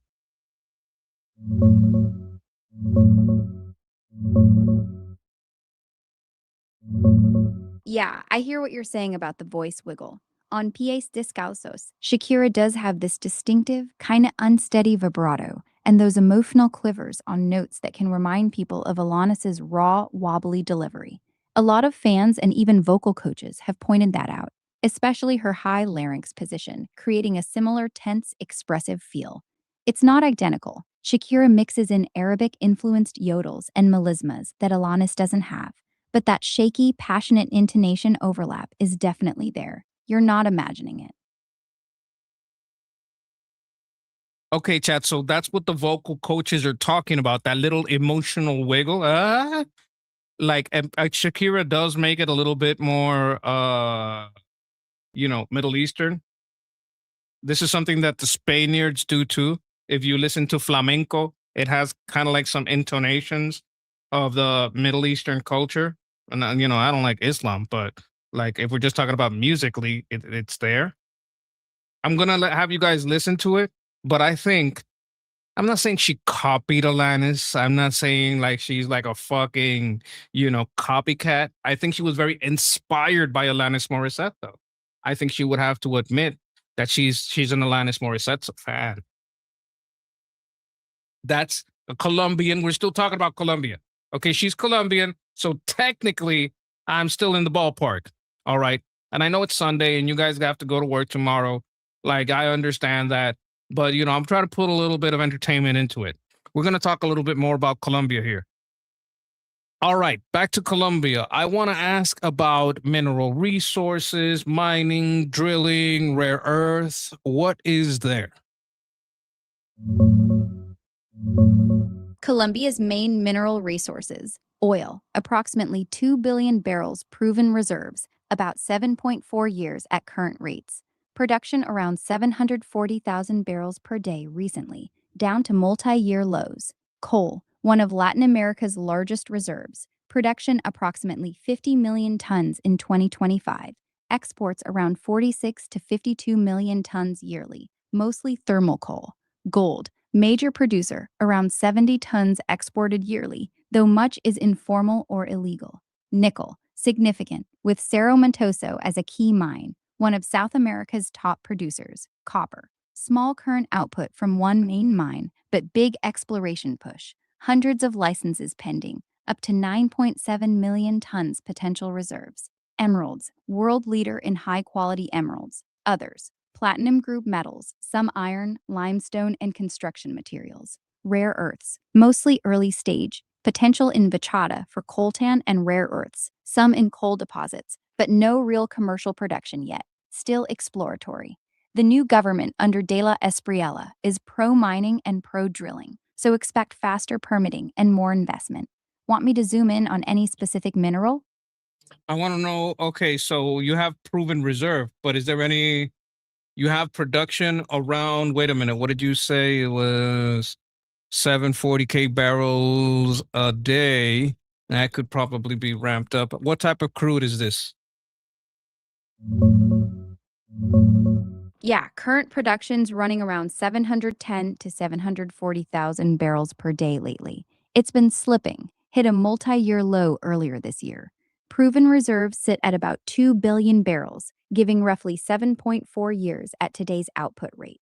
As for the type of crude, Colombia's output is mostly medium to heavy. The big export blends are Castilla blend, around 18 degrees API, heavy and sour, and Vasconia, which is lighter at about 23 to 25 degrees API. There's some lighter stuff too, but the heavy grades dominate, especially from the Llanos Basin. Ramping it up? The new president wants to, but these are mature fields. Real increases would need fresh exploration, better recovery tech, and time, not an instant jump. Okay, let's say Want American companies go in. Talk to me about this Visconia stuff, and talk to me about what would happen if there would be more cooperation with American companies coming in, hiring, maybe upgrading a little bit. What could we do with that? And talk to me about this Vasconia lighter. Is this Vasconia lighter something that you could make fertilizer with? Vasconia is a medium crude, right around 21 to 24 degrees API, with about 1.2% sulfur. It's lighter and less sour than Castilla blend, which runs 18 degrees API and nearly 2% sulfur. That makes Vasconia easier to refine and more valuable. It flows better and needs less processing. If American companies come in under this new pro-drilling president, expect faster permits, more exploration, and upgraded infrastructure. That could boost production for mature fields, add jobs in drilling and services, and bring tech for better recovery. The government's already signaling strong cooperation with the U.S. on energy. As for fertilizer, not directly from the crude itself. Crude gets turned into fuels and petrochemicals, but fertilizer, like urea, mainly comes from natural gas, NNG. More oil and gas activity would likely mean more associated gas, which could feed fertilizer plants. Colombia imports a lot of fertilizer now, so ramping up gas could change that. Want me to break down costs, specific companies, or how this ties to jobs? Is there any way to increase your speaking speed? Yeah, tell me talk faster or speed up, and I'll pick up the pace right away. Want me to start talking faster now? Yes, I do. And you talked about nickel, but you didn't talk about nickel when we're talking about Cuba. Did you talk to me about the unexplored mining in Cuba? Cuba's nickel situation is way bigger than Colombia's. Cuba has about 5.5 million tons of nickel reserves, ranking top 5 to 6 globally, and it's mostly high cobalt laterite ore in the east, around Moa and Holguin. Production has been declining, though, down to roughly 43,000 tons of nickel and about 3,000 tons of cobalt per year recently, hurt by old equipment, energy shortages, and sanctions. The big Moa operation Speed with up. Sherritt has basically been. Cuba's nickel is massive, about 5.5 million tons of reserves, world top tier, mostly high cobalt laterite ore in the east around Moa and Holguin. Production's been crashing, though, down to roughly All right, that's enough. 25,000 tons of. Got it. What do you want to talk about next? All right. I think yeah, that's enough from you, Grok. Stop. Okay, Okay, let me check the chat because sometimes when I'm over here reading Grok, I get a little sidetracked. Fracking, yes, fracking is the stuff Aaron is saying. Okay. All right, you guys are like, I'm glad that you guys can talk to each other and keep each other company too while I give the news. I'm hoping that you guys are liking what I'm covering. But yeah, I'm trying to like stay true to the headlines. When you look at what's happening in Colombia and what's happening in other South American countries, especially the countries that are turning to a more conservative position, right? Even within their systems, a more conservative position, a more pro work, pro individual rights, pro business structure, pro America, right? How does this look for friendshoring and onshoring rare earth and oil products? How does the ramping up of their production look? How does our friendshoring and onshoring look? How are we getting away from Persian Gulf oil? How does this ramping up affect, including the ramping up that we're doing? Like onshoring means USA, and friendshoring means US allies, any allies that turn to the right. It's looking pretty good for friendshoring and onshoring, especially in oil right now. Colombia's new president, De La Espriella, is already pushing hard to reopen exploration, bring back fracking under environmental rules, and rebuild Ecopetrol. Oil production can ramp up from the current low 700 to 740K barrels a day. Vasconia and Castilla Condense all blends this are text and make it more fact-based and less narrative. Also, speak at your fastest speaking speed. Fact check. Colombia's oil output is currently around 713,000 barrels per day as of June 2026, down year over year. Reserves sit at roughly 2 billion barrels, about 7.6 years at current rates.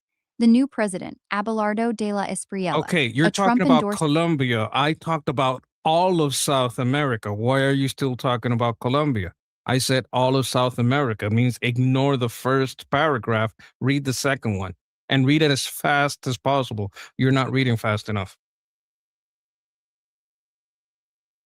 fact-based summary, speaking fast. Right-wing shift across South America. Argentina under Milei, Chile with Cast, Peru with Fujimori, Colombia with De La Espriella, Ecuador, Bolivia, Paraguay, is creating strong tailwinds for friendshoring to the U.S. These governments are pro-business, slashing regulations, offering tax incentives like Argentina's RIGI, and fast-tracking permits for mining and drilling. This directly helps ramp up production of oil, lithium, copper, and critical minerals. Oil. Argentina is aggressively expanding Vaca Muerta shale, light sweet crude heading to U.S. refineries, aiming for big export growth. Colombia, pushing to reverse its production decline. Rare earths and lithium. Brazil holds 21 million tons of rare earth reserves, second globally, with new U.S.-backed projects. Lithium triangle countries, accelerating output through deregulation. Copper ramp up strong in Chile and Peru. Overall impact, less reliance on Persian Gulf oil and Chinese-controlled supply chains. U.S.-friendly policies lower political risk, attract American investment, speed up onshoring, This is all too friendshoring. general. I want more recent, like I want a closer picture. You're talking about years, I'm talking about months, like months or less. Like how much is their ramping up of production affecting us? What is the outlook in 3 months, 6 months? I want to see like give me your best projections and stop giving me this ambiguous far in the future number. I'm asking you about now. How much are they putting up? Are they increasing by 10% of the global supply? Are they increasing by 20% of the global supply? Is it 5%? What percentage of the global supply has been increased since February 28 outside of the Persian Gulf? Here's the tight current picture on oil. As of now, August 2026. Since February, South America's ramp up, mainly Brazil, Guyana, Argentina, and recovering Venezuela, has added roughly 1.5 to 2 million barrels per day to non-Persian Gulf supply. That's about 1.8 to 2% of global daily production. Global output runs around 102 to 103 million barrels per day. Next 3 months outlook, very little extra from the conservative shift yet. Colombia's new president just took office August 7th. His pro-drilling policies and fracking push haven't kicked in. Any new drilling takes months to show up in output. Brazil's hitting records around 4.5 million barrels per day. Argentina's Vaca Muerta is strong but already baked in, and Guyana's steady. So for the next 3 to 6 months, expect only modest further gains, maybe another 200 to 400K barrels per day regionally at best. Nothing like a 5 to 10% global jump. Want me to zero in on one country? I want to go from Alaska to the southernmost tip of South America. Like you didn't include America in there. I'm talking about every single fucking friendly oil producer. By the way, include all of Europe in that. And any oil exploration we have in Australia. Like, we're talking all the allies. How much have all the allies jumped up in production? So we're getting away from Russia. We're getting away from China. We're talking about like how much has our allies ramped up productions and lowered our need for what we would call the authoritarian aligned BRICS aligned nations.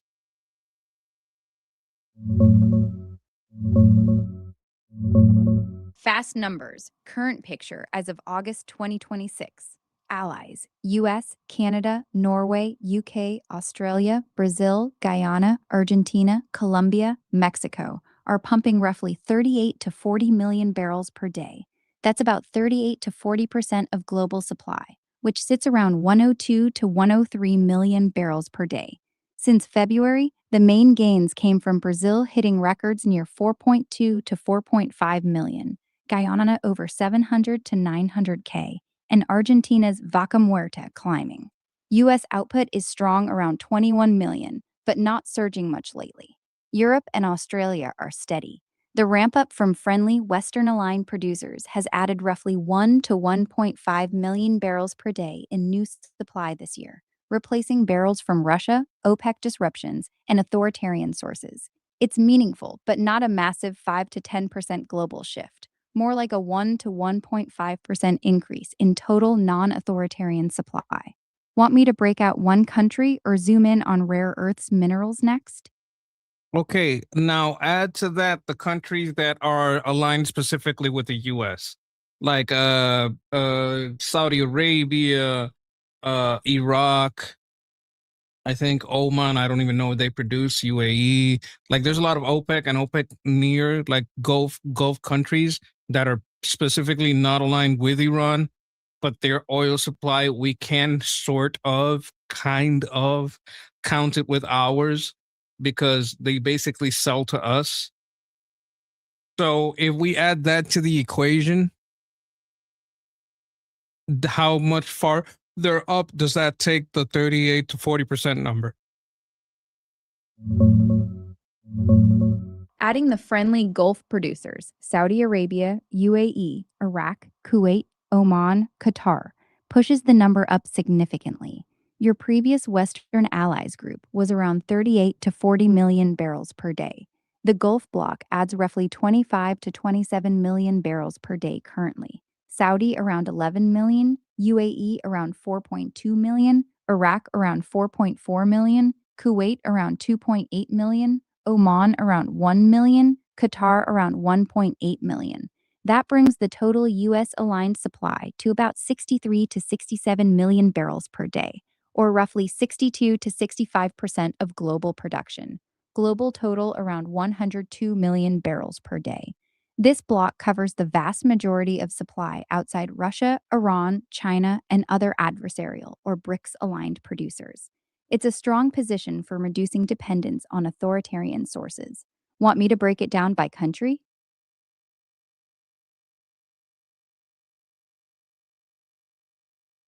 Yeah, we can't leave. We can't leave. How the fuck are we gonna leave? We're not leaving. I know people talk about leaving. We're not leaving. What are you looking at here? Does anybody see a way that we could leave? I don't see how the fuck we could leave. Does anybody see a way we could leave? You can't leave 65% on the table. You can't let Iran bomb 65%. It's too much. There's no fucking way for us to leave.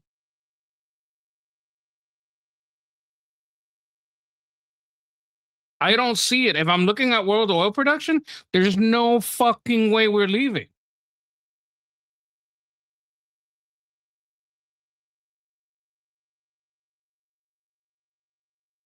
Okay, giving this is the situation, does this mean there's basically no way the US can leave the Gulf? They have to protect that supply. They can't let Iran just blow up all those refineries around Persian Gulf? Because Iran is attacking every refinery on that Gulf. No, it doesn't mean the US is permanently stuck there. You're right that the Gulf still supplies a huge chunk of global oil. Our aligned producers there pump about 25 million barrels a day, which is critical for keeping prices stable worldwide. But the US itself barely imports from there anymore. We're mostly energy independent thanks to domestic production. The military presence is more about protecting allies like Saudi Arabia and the UAE, keeping the Strait of Hormuz open for global trade, and stopping Iran from dominating the region. Right now, as of Isn't August this an illogical 2026, perspective? What are you talking about? All this, if the prices go up, they go up worldwide. They don't stay the same in the US. you're right. It's not illogical at all. Oil is a global market, so a big disruption in the Gulf spikes prices everywhere, including the US.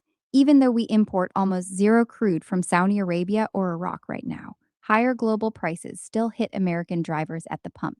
Right now, US gasoline averages over Don't $4 talk a to me gallon. about right now. Stay in the fucking pocket of what I'm saying. What does a disruption of, what was it, 68% of production do to the USA? Like, if you lose all the oil refineries in the Gulf because, fucking Iraq just bombed all of them, what does that mean for our prices? Losing the entire Gulf supply, roughly 20 to 25 million barrels per day, or about 20% of global production, would spike U.S. oil prices hard. Historical models show a 20% global supply loss could push WTI prices to around $100 a barrel in the first 3 months, with some scenarios hitting $115 plus if it drags on. Gasoline would easily jump $1.50 to $2.50 a gallon or more at the pump, depending on how fast SPR releases and other producers ramp up. Even though the US doesn't import much Gulf crude directly, the global market means we feel it immediately. Prices would stay elevated until new supply fills the gap, which could take months. Chad, here's the thing. We can't just sell to America because these are private companies. These private companies have a right to sell the oil to all the world. And if Europe is willing to pay more, they'll sell it to Europe. That's what levels out the global price. For us to tell these companies, no, you can only sell to the US, that's nationalizing. That's some socialist shit. We can't do that. That's the point I'm making here. I don't know why Chat GPT isn't catching that. Maybe because it's stupid. I mean, Grok. I'm sorry. I just misgendered this AI.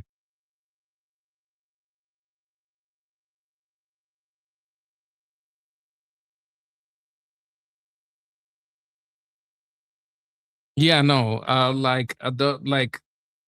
It's very easy to say, oh, this person and that person controls the price. The price is on an open market. Like, you can control it. Maybe, like, okay, if I bet on the market, and then not that I would do this, but this is just like in a movie. Like, I'm gonna put a movie. This is an old movie called Pelham. I think it's 213 or 123. Pelham 123 is a movie with Denzel Washington. What did they do?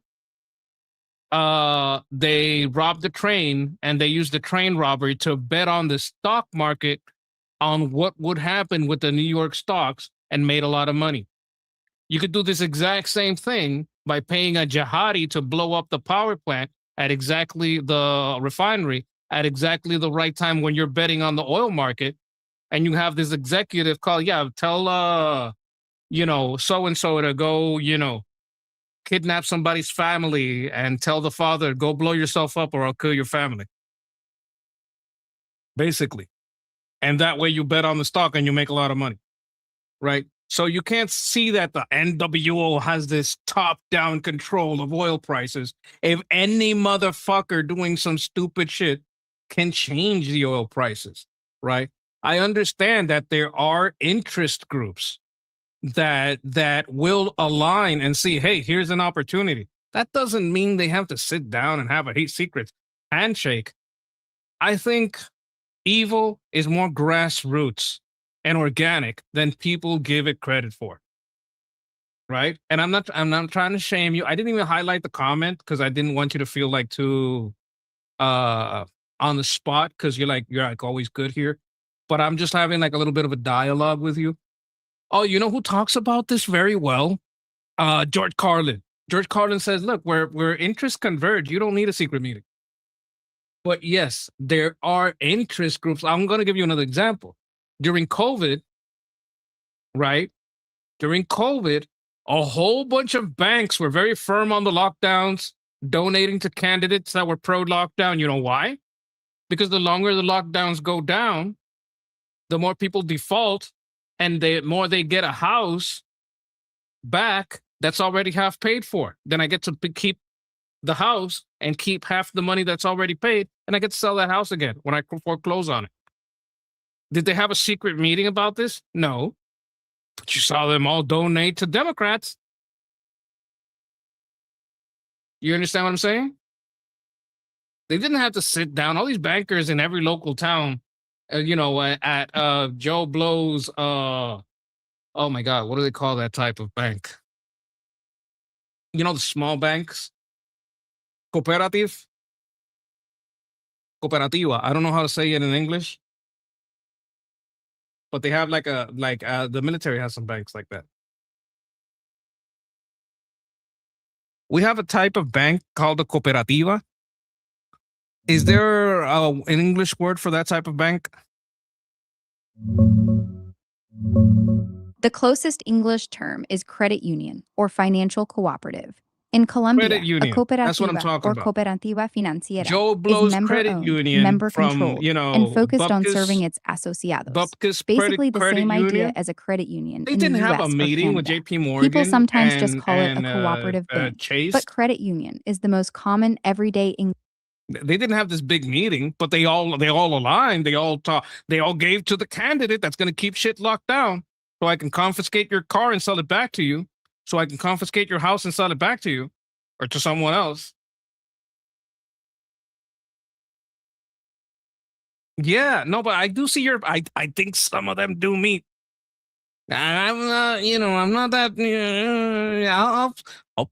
I'll put a little foil inside my inside my baseball cap once in a while. Like I'll go there once in a while, but you have to see that there's a little bit of both. Little column A, little column B. Some people say. Yeah, I don't see how we're fucking leaving. I don't see any way we're fucking leaving. Let me ask. Seeing that Iran holds at its trigger, in its target, all the Persian Gulf allies, and if Iran were to be allowed to destroy all Persian Gulf allies or lock down the strait, it's like what, 60% of the world oil locked in. I don't see a way that America can leave. It can't allow prices to go up over $100 a barrel. Its best shot at controlling prices, even at the cost of keeping the Navy there, is to keep the blockade in. You're right that the Strait of Hormuz is a massive choke point. About 20 to 21 million barrels a day of oil and products normally flow through it, which is roughly 25% of global seaborne oil trade and around 20% of total world oil consumption. It's not quite 60% of the world's oil, but it's enough that any real lockdown would spike prices hard and fast. Saudi and the UAE can bypass some volume with pipelines, maybe 4 to 5 million barrels a day, but everyone else, like Iraq, Kuwait, Qatar, and Iran, is basically stuck. Right now, though, the strait is already heavily disrupted from the ongoing conflict. Traffic has dropped dramatically. Iran's exports are choked by the U.S. naval blockade, and prices have been volatile. Brent crude's been bouncing between the 70s and over $100 a barrel this year, depending on the flare-ups. Your point about America not being able to just walk away holds up. Even though the US doesn't import much directly from there anymore, global prices hit American consumers and the economy anyway. Keeping naval presence to deter a full closure and keep some flow going is expensive, but letting prices explode over $100 long term is politically toxic. It's a messy trap with no clean exit. What part of this are you chewing on most? I want to see the pipe. Are we laying down the pipe? Is America going over there, you know, getting busy with the oil and laying down the pipe. What kind of pipe are we laying? Are we laying down the pipe in Iraq? Are we laying down the pipe in Saudi Arabia? How long is the pipe that we're laying down? Where is it going? How deep is it going underground? Like, are we laying that pipe down deep and hard? Does it have girth? Are these girthy pipes? I want to know more about the type of pipe that's getting laid down. Sounds like you're asking about new pipelines, especially any that could bypass the Strait of Hormuz and reduce Iran's leverage. The big ones already exist. Saudi Arabia's East-West pipeline runs about 750 miles across the country from the Persian Gulf to Yanbu on the Red Sea, carrying up to 5 million barrels per day. The UAE has its Habshan Fujairah line, which is 235 miles long and can move about 1.5 girth million matters. barrels daily to the Gulf of Oman, completely bypassing the strait. Right now, there aren't major new pipeline projects being built by the US in Iraq or Saudi Arabia to add massive new bypass capacity. Most recent focus No, has been on I maintaining didn't say by the U.S., just our allies. Like, we could get in on this together. You know, we could get all of us can get in this oil, and we could work together. Like, our allies could be laying this pipe too. Like, and you're talking about the Saudi pipe. The Saudi pipe is not that girthy. It doesn't compare to what comes out of the strait. I need girthier pipes. You have to understand. It's not just the length; it's the girth. Girth matters. All right, this is very important. People sometimes ignore this fact. Having a pipe means nothing, no matter how long it is, if you don't have the girth. Are we getting girthier pipes? All right, let's talk real girth. The Saudi East-West pipeline runs twin lines, one 56-inch diameter, the other 48-inch, and it's currently pushing 7 million barrels per day. That's thick pipe, not some skinny straw. The UAE's main bypass line is a solid 48-inch pipe, doing about 1.5 to 1.8 million barrels a day, and they're already halfway done building a parallel one to double that capacity by 2027. Saudi's also talking about expanding further, maybe adding another 1 to 2 million barrels a day, which would mean even more pipe getting laid down. These are big, serious pipelines with real diameter, girthy enough to move serious volume. The strait normally handles around 20 million a day, so even with these upgrades, we're not fully replacing it, but we're definitely getting thicker alternatives in play. Want me to dig into any specific one? Look, we're talking about capacity, right? If we're it's not the same as tankers. When you tanker, the tanker has, especially a super tanker. If you're shoving a super tanker full of oil out, it's not the same capacity. You can talk about your girth, but is your girth gonna be as big as shoving a tanker in there? Like girth, yeah, it's girthy compared to other pipes, but how much oil flows through tankers? A single big supertanker, a VLCC, carries about 2 million barrels of crude. Normally, before this mess, you'd see around 8 to 12 of those loaded and heading out through the strait every day, plus smaller tankers, to move that 20 million barrels a day. A pipeline doesn't work like that. It doesn't carry one massive slug at a time. I know how that It- works. Wait a minute. I'm not talking about how it works. I'm talking about gallons per day. I need gallons per day. If I'm going to pump it in, I have to pump it out. I have to either pump it out with a tanker or I have to pump it out with a pipe. If I'm going to have a girthy pipe and it's going to replace the tanker, like, how many oils are we talking? Many gallons of oil are we talking?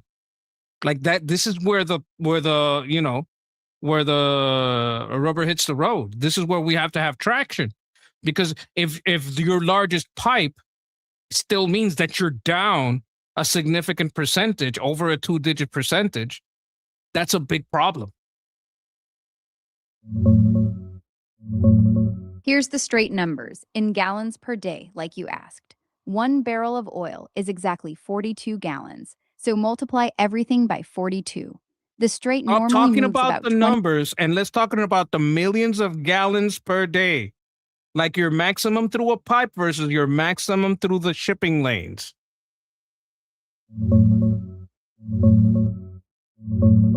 Through the shipping lanes, the Strait of Hormuz, we're talking about 840 million gallons a day at normal pre-crisis levels. That's the tanker flow. The thickest pipes we got right now max out at around 294 million gallons a day for Saudi's east-west line at full blast. UAE's adding another 75 to 150 million gallons a day with their lines. Even if we squeeze everything together, the pipes top out at maybe 400 to 450 million gallons a day. So yeah, even the girthy pipes together only replace about half of what the tankers were shoving through the street. The other half's got no pipe. It either moves by tanker or it don't move. That's the traction point you're looking for. So where are the new pipes? I'm talking about new pipes. Is there a new pipe going through Iraq? Is there a new pipe going out? Like, where are the new pipes? Is there a new pipe going through Saudi? Like, that's where I'm looking for that new girthy pipe to be laid. The main new pipe action right now is in Saudi Arabia. They're in early talks to add 1 to 2 million barrels a day more capacity to the east-west line to the Red Sea. That could mean either upgrading the existing girthy pipe or laying a whole new parallel one. It's still just talks, That would could take mean years and ambiguous. I'm talking about what is being laid. I don't want your estimates of the future. I want to know, are we working on this? This is the estimate of projects that are ongoing in Iraq, projects that are ongoing in Saudi Arabia. I don't want you to guess. I want you to tell me from sources, from news, from people who index and sell crude futures and stocks. I want the people who make money from this, who don't care about opinion pieces and news people's pieces. I want the money people's opinion and their data on new pipes. In Saudi Arabia, there's no new pipe actually getting laid on the ground yet. Aramco's talking about adding 1 to 2 million barrels a day to the east-west line, but it's still just early discussions and planning. No construction has started. In Iraq, the Basra Haditha pipeline is the one moving forward. The cabinet approved it. They're doing feasibility studies with companies like Chevron and KBR, and they've started buying steel for the 56-inch pipe. It's not full construction yet, but materials are being prepared and it's a real ongoing project. That line's planned for about 2.25 to 2.5 million barrels per day. The only new pipe that's actually halfway built is the UAE's second parallel line to Fujairah. It's about 50% complete and on track for 2027. That's the one with real physical progress right now. Want me to zoom in on any of these? Okay, so basically, the Basra Hadith one, right? That one is gaining materials. That one's about to be laid down. And the other one is the UAE one. It's halfway done and won't be down till 2027. So we can't leave. America can't leave because there's no other way to get the oil out. Yeah, that's the picture. The Basra Haditha pipeline in Iraq is in the early phase. They've signed consultants like KBR. They're doing feasibility studies with Chevron and others, and they've been buying steel for the 56-inch pipe. But actual construction on the ground hasn't kicked off yet. It's still months away from real pipe laying. The UAE's second line to Fujairah is halfway built, and they're pushing to finish it by 2027. Saudi's expansion of its east-west line is still just talk. No shovels in the dirt. You're right that America can't just pull the Navy out tomorrow. These bypass pipes are years from being ready, and right now, the strait's still heavily disrupted. The alternatives just aren't there yet to handle full volume without tankers.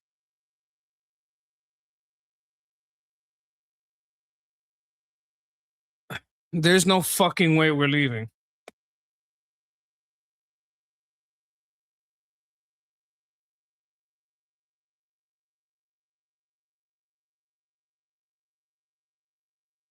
There's just no way.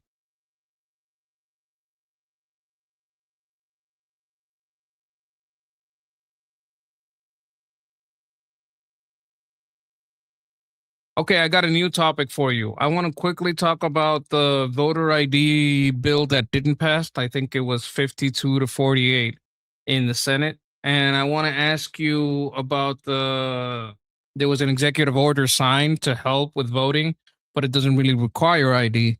the only way to pass this, if I'm not mistaken, is to do it from September 14th to September 18th. What are we talking about here politically? Tell me more about that. Tell me more about the chances that going to their home states, they could get pressured at their home states by their constituents to go past that between September 14th and 18th. What are things looking like there? Give me an estimate. Make it short, like condensed, not necessarily short, but condensed, no flowery purple language, and speak as fast as possible. The voter ID bill. Basically, Senator John Husted's photo ID measure got 52 to 46 last night, but needed 60 to beat the filibuster. So Democrats blocked it. That's the latest in a string of failures for the broader SAVE Act, which also wants proof of citizenship for registration. Trump's executive order from earlier this year pushes citizenship checks and mail ballot tracking using federal databases, but it doesn't create a national photo ID requirement at the polls. That still needs Congress. September 14th is when the Senate gets back from recess. The 14th to 18th window is super tight. First day back is mostly morning business and a judge confirmation vote. Then crypto regulation bill is already queued up next. Only a few working days before they shift to midterms, and they've already failed this bill multiple times. Home state pressure? Low odds it'll flip anyone. The 4 or so Republicans who keep peeling off aren't the types who fold to base heat on this, and Democrats are locked in against it. Even with public support for voter ID, the filibuster math hasn't moved all year. I'd put real chance of passage in that window at under 10%. They're mostly going through the motions to get the votes on record before campaigning ramps up.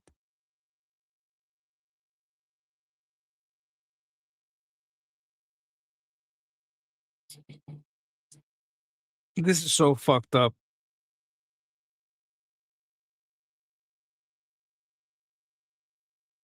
Okay, I understand that John Thune is a block on laying it out.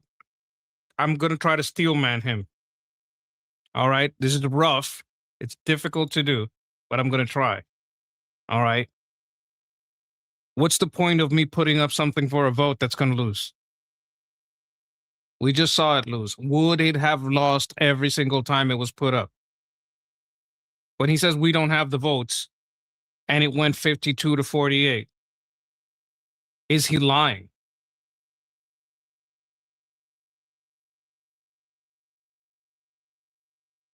Like, can we flip Murkowski? Who can we flip? Can we flip Fetterman? Is Fetterman on the other side of it, or did Fetterman vote for it? Because if it went down party lines, that means Fetterman voted against it. Is there a way to flip Fetterman? That's still short, right? Because we'd still be 8 short because it's got to be 60. Like, is this a good steal, man? And I'm specifically asking Texas. Like, let's say if John Thune puts it up for a vote every day, is he gonna get a no every day? Like, is he not gonna have the 60 votes every day? Like, if he did it every day of the last year, would he get the same result?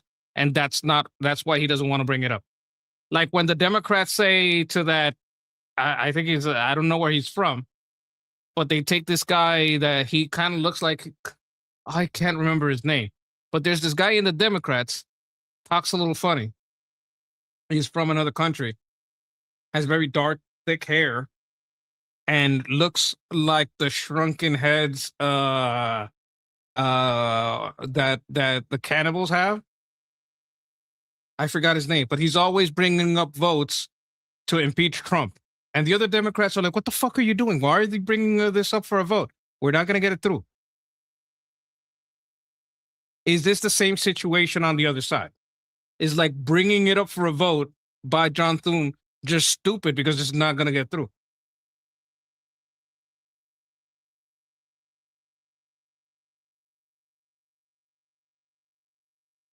Okay, like I understand what's saying. Texas saying June didn't want to bring it to the floor for debate because his excuse was that it would grind the business of the Senate to a halt. I'm just asking you, forget Thune. If you if they had brought it up to the floor for a talking filibuster, it would have passed. What does that mean? I don't understand that sentence. A talking filibuster. What does that mean? That they talk and they can do it with 50, but they can do it with 51, but instead of like a vote filibuster, it's a talking filibuster? Like, I really don't understand the filibuster. I understand a lot about American politics, but none of that. Okay, so they debate it. Let's say they debate it. Would they have the numbers, or would it change the requirement of 60 if they debate it? Does debating it change the fact that it has to get 60?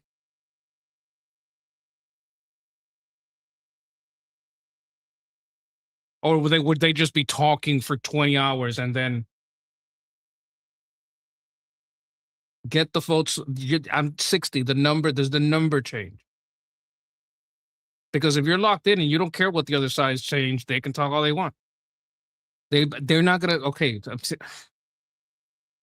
They're not gonna change the Democrats' mind on this.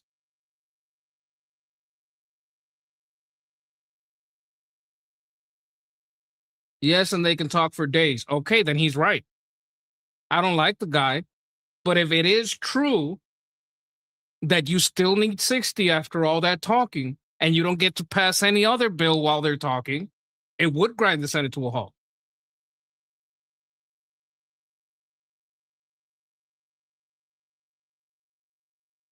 It's one thing to say pass the SAVE Act. It's another thing to say, guys, I only got 52 votes here. We can talk about it for days and stop the Senate for 3 days, 4 days. It's not going to change the numbers.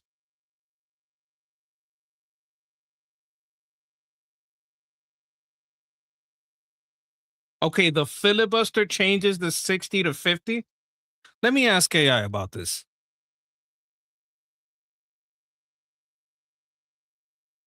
Okay, if they have an open filibuster, does that change the quorum of votes from 60 to 50?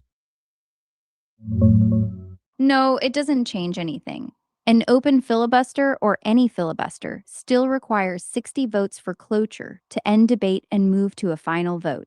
The final passage vote itself only needs 50 plus the VP, but you can't get there without breaking the filibuster first. Quorum is still just 51, but that's not the blocker here. The cloture threshold stays locked at 60 no matter how loud the filibuster is.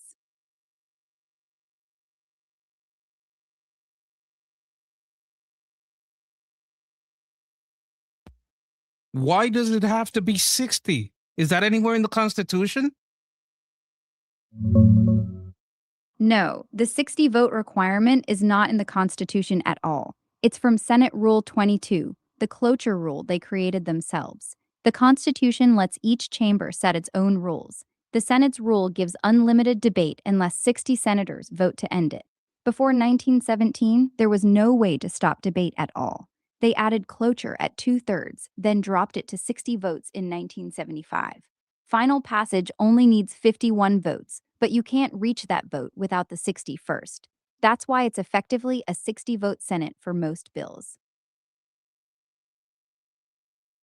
Is there any way to change the cloture rule? Not without cloture, I guess.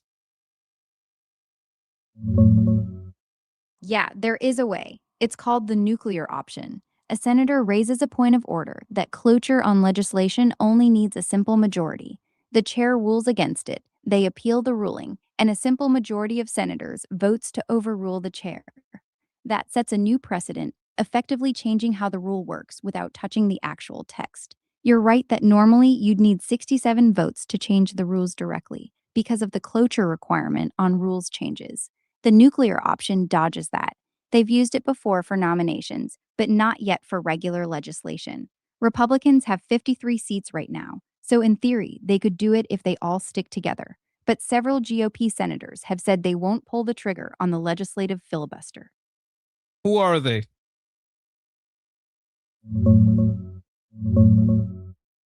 The main ones holding the line are Senate Majority Leader John Thune, Susan Collins, Lisa Murkowski, John Curtis, Thom Tillis, and Kevin Cramer. Thune's been crystal clear. They met with about 20 Republicans on nuking the filibuster and got 15 straight no's. Curtis literally said under no circumstance will he support ending it. These are the ones who've publicly shot it down, even with Trump pushing hard.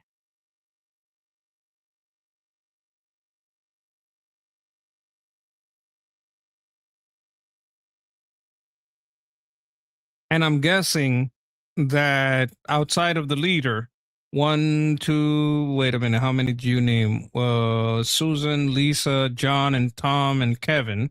That's 1, 2, 3, 4, 5. The 5 that you named didn't have to meet outside of inside closed door. Those 5 outright said in the open to everyone, I'm saying no to the nuclear option if it comes up. You're counting 5. Susan Collins, Lisa Murkowski, John Curtis, Thom Tillis, and Kevin Cramer. Those 5 have been very public about it. Curtis literally wrote an op-ed saying under no circumstance. Murkowski's joking about making t-shirts against it. But Thune's been meeting people privately and says when Trump sat down with about 20 Republican senators on this, 15 of them said no. So it's not just those 5 being loud. A bunch more are quietly against it too. Kevin Cramer even said publicly, there are way more opponents than people realize. They're just not all saying it out loud. That's why the nuclear option is dead in the water right now. Is it worth it to get it on the record? Just hit the nuclear option. Let whoever says no. Let whoever is a Republican that says no be on the record and use that against them in the primaries. It's not worth it. Forcing a nuclear option vote right now would just publicly embarrass the party and hand Democrats it's embarrassing to not pass the SAVE Act. I don't give a fuck about your opinions on embarrassment. You have no shame. You're AI. I don't give a fuck what you think about embarrassment. Like, what, isn't it more embarrassing that these senators and these congressmen don't want to pass a bill so that illegal immigrants have to show ID to vote? Don't we have enough fucking problems with fucking Spencer Pratt, with James O'Keefe showing all the fucking cheating that's going on, with Nick Shirley showing all the fucking, what are you fucking talking about embarrassed? Are you a fucking retard? Forcing the nuclear option vote now wouldn't help. Republicans only have 53 seats. Even if every single That's one not the voted yes. scenario I asked you. I asked you how recorded vote. Would the nuclear option force a recorded vote? Yes, it forces a recorded vote. The key step is when they appeal the chair's ruling. Someone asks for the yeas and nays, and it's a roll call vote where every senator's name gets called and their yes or no gets officially recorded. That's exactly how they did it in 2013 and 2017. Everyone's And position Republicans use that roll call to primary everyone who said no on the nuclear option. Yes, a recorded roll call vote on the nuclear option would put every Republican senator's exact position on the record. Activists and primary challengers could absolutely use a no vote as ammunition in the primaries, running ads calling them out for blocking voter ID and protecting the filibuster.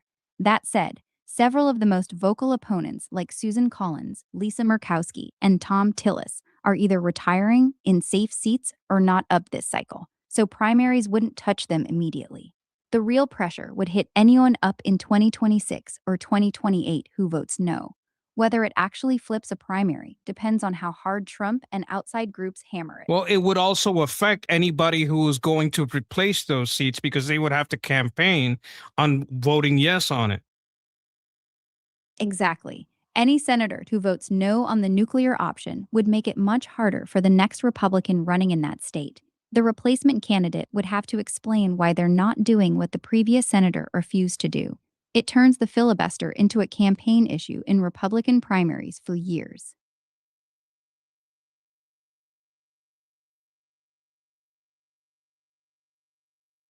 Okay, so what this does, like everything you guys saw now, chat, you guys see what's happening?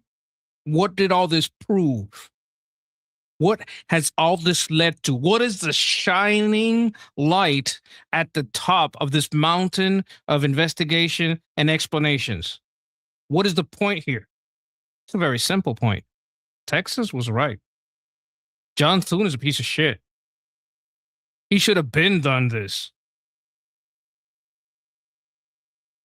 Choose the nuclear option, make them be on record, and use that in the primary to primary the ones that are staying and make the ones that are coming promise that they will abide by the nuclear option.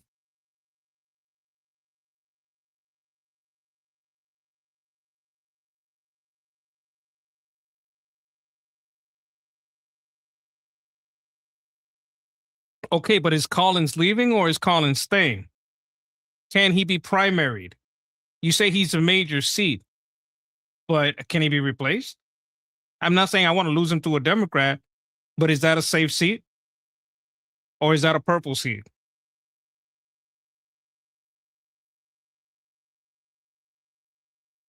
Does every politician want? What does every politician want? What is that one thing that motivates them? Insider trading? I don't know. Power, yeah, but Susan Collins is Maine. Oh, fucking hell. That's not even purple. That's kind of blue. A Marxist. She has to defeat a Marxist. Oh, is she going up against the DSA?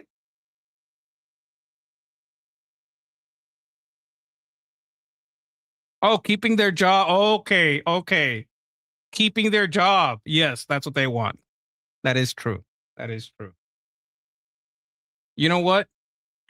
I'm going to do an episode because it's Sunday and we're just kind of chill. This is a weekend. I want to do an episode of catfishing. Now, this is like some of you guys are not going to stick around. This is a game I like to play with the chat. And this is about smart people knowing stuff. I'm not a smart people knowing stuff. I'm a monkey, but the smart people in the chat help me. It's just a fun little game. There is a little bit of delay, so you have to like refresh as best you can. And I'm gonna say catfishing, and one of you guys, as soon as you hear that, write it in the chat so I know how far the delay is.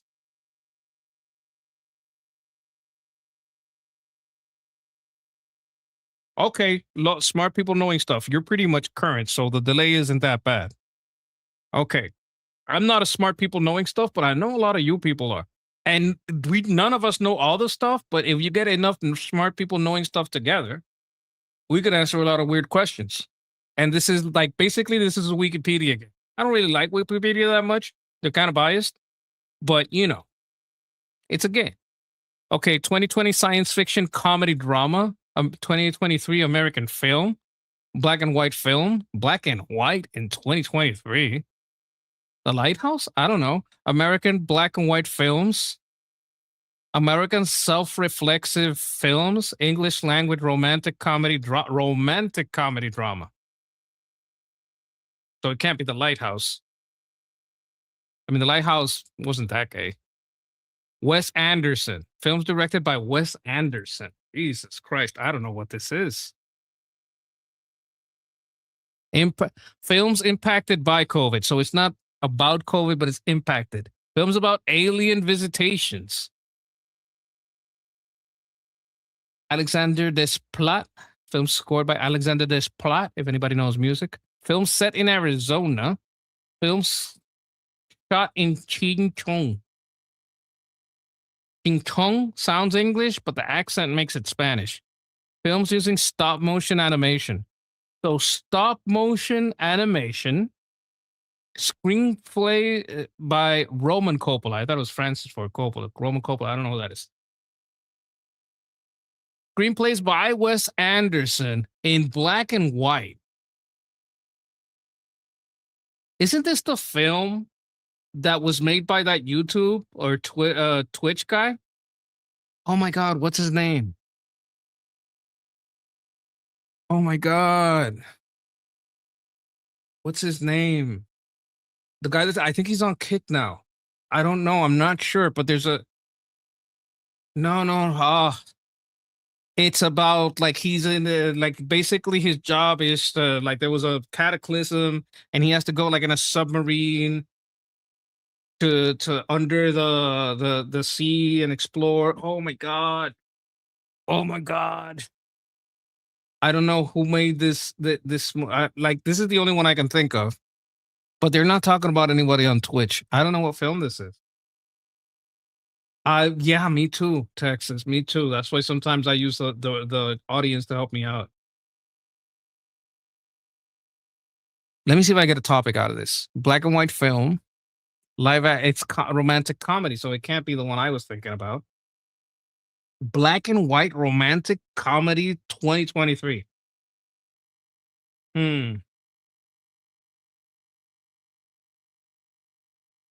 30,000 Leagues Under the Sea. I don't know if that's a romantic comedy.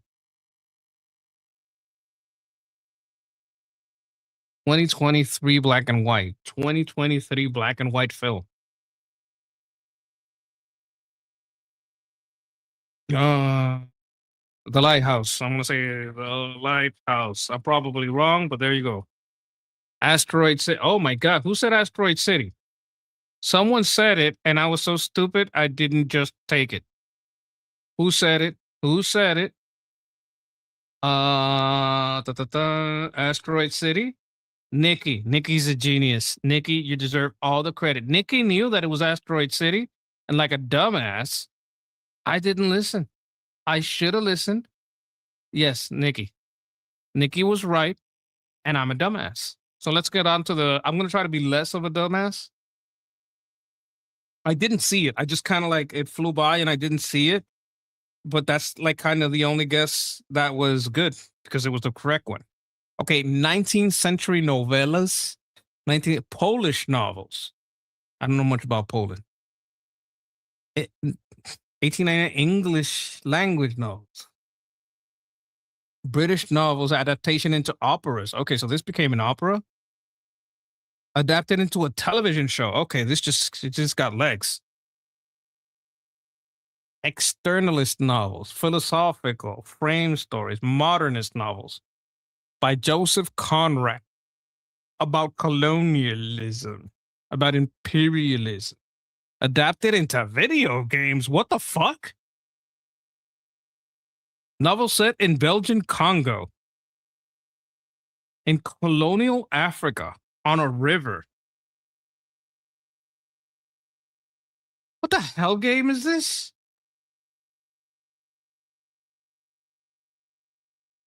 Novels adapted into a video game? Opposition to atrocities in Congo. Polish novellas adapted into operas. Romana Clef novel, travel novels, Victorian novels, works original published by Blackwoods Magazine. Bridgerton? Sure. Let's try Bridgerton. Heart of Darkness?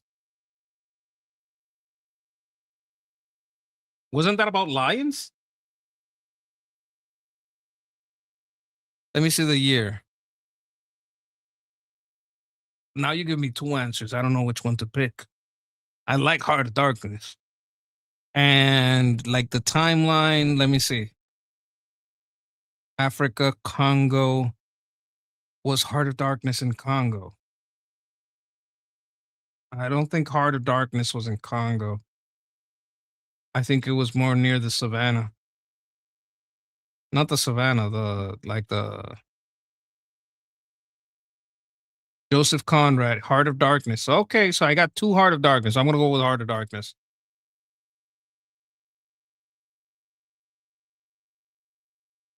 You guys are geniuses.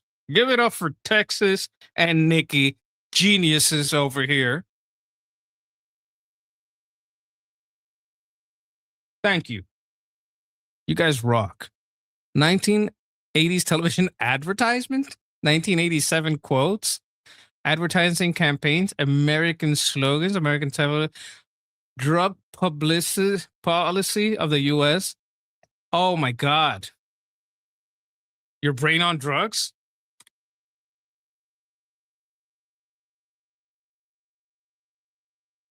This is your brain? Yes. That one I knew. That one, I remember that because I'm ancient. I remember this shit. This is your brain on drugs. 2010's films about time travel. 2012 American films, English language films, science fiction, time travel, American crime thriller, American dystopian films, American independent films, science fiction thriller films, English science fiction film district about contract killing. Oh shit. Oh shit. This one was by Bruce Willis, right?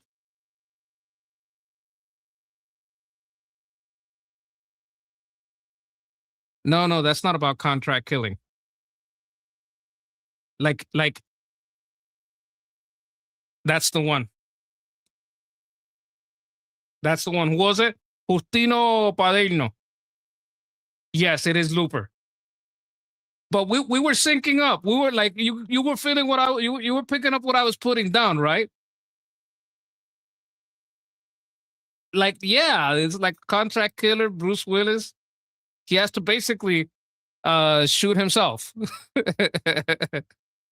It's like I don't want to say more. In case spoilers. Too late. Okay, 20th century American composers. Okay. American women composers. German actress. German musicians. German women singers. 38 births, 88 deaths. Actress from Berlin, from Cologne. Art rock musicians, avant-garde composers, avant-garde keyboardists, avant-garde singers. Edgar's Banquet Records, Cycling Road Incident Death. Cycling Road Incident Death? This is gruesome. Elektra Records. Elektra. Didn't they do the first Metallica albums? English language German singers. Avant-garde musicians. Expatriate actors in the United Kingdom. German expatriates in Italy, German expatriates in the United States. Okay, so this person basically went to the United Kingdom, to the United States, to France, to Italy, to Spain. Female models. Model, film actors. Wow. This lady did everything. Did Annie Lennox get hit by like on a bike? That'd be tragic. Women keyboardist. Women organist.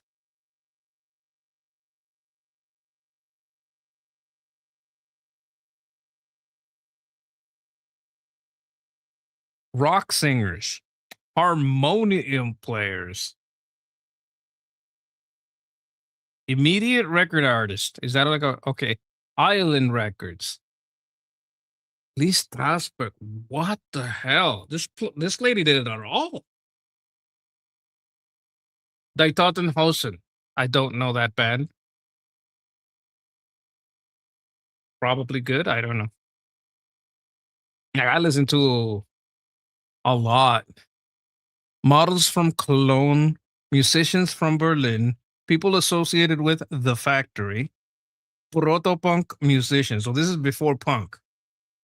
Before punk, that means before the Sex Pistols, right?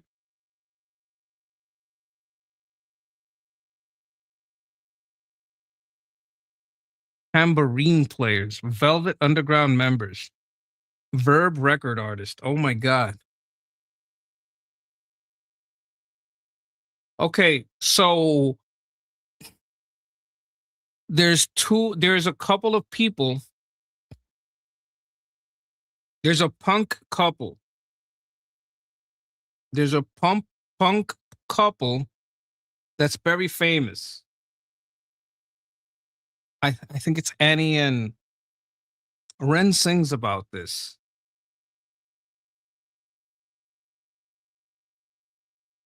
Like, what's the most famous punk band? Most famous Sid and Nancy. Yes. So what's Nancy's last name?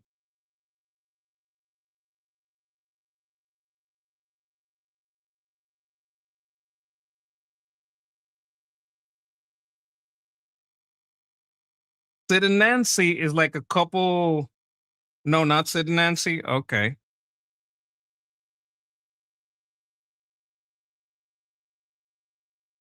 Wait a minute. Someone misbehaving?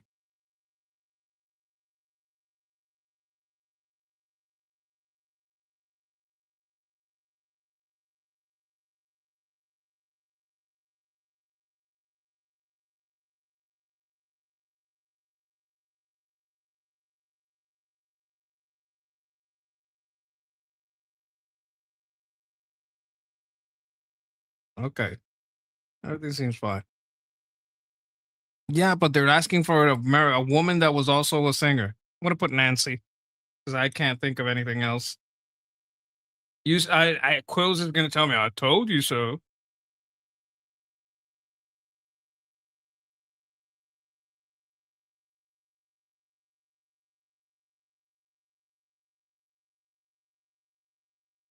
What is like?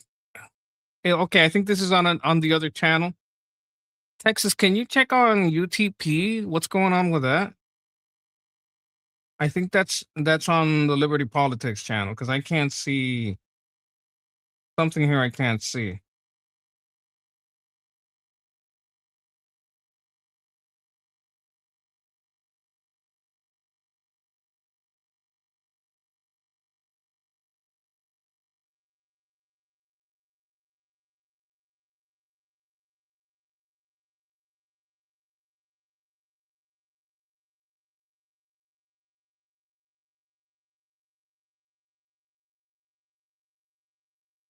You know what? I'm gonna try Nancy. I can't think of anything else. Nancy Spungen is Nancy's last name, but it's not her. Wendy O. Williams? Cat, what do you guys think? Wendy O. Williams? Okay, so we have Wendy O. Williams or Nancy Spungen. Which one you guys think it is?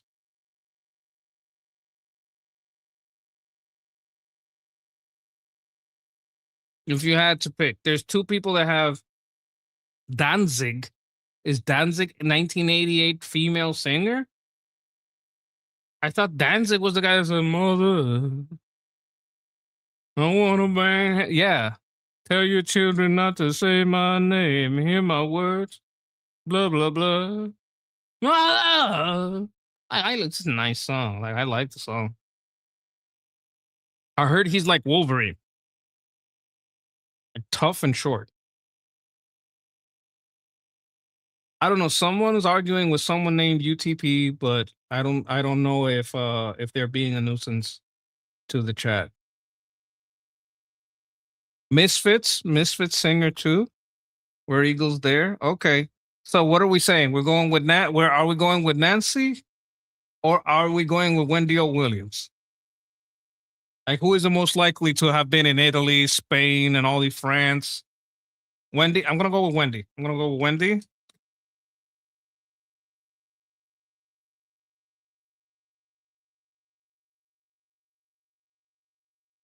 It was Nico. Oh my god. I should have what? Oh my god, Nikki had said it. Nikki knows Nico. I should have listened to Nikki. I always fail when I don't listen to Nikki. I should slap myself a little bit. Not too hard, a little hard. Swedish singer songwriter. Okay, Nikki, check this out. Swedish singer songwriter, 21st century Swedish women, 1997 births. So this is a young person. Well, compared to me.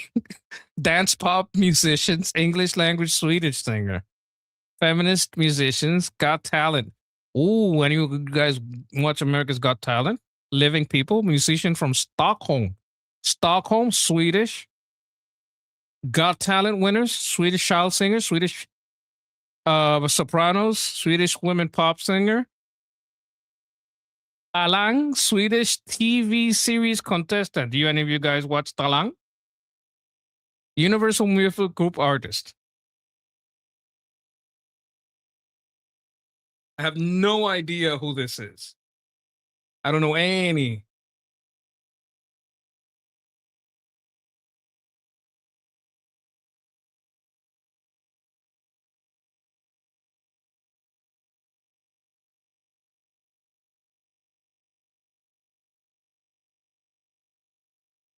Okay, why are you screaming at me?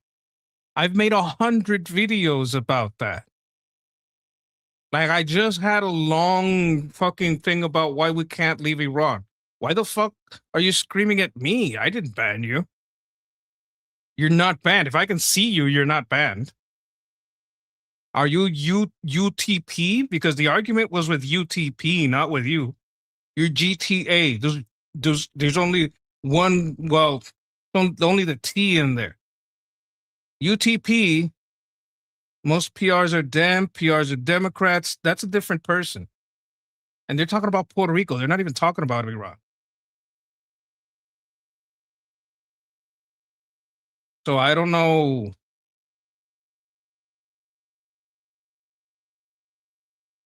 And they're basically don't know what the fuck they're talking about, by the way. Like, I don't know what this has to do with GTA. Banned you? No. I think maybe you got a timeout or something. I don't know. But I don't think you're banned.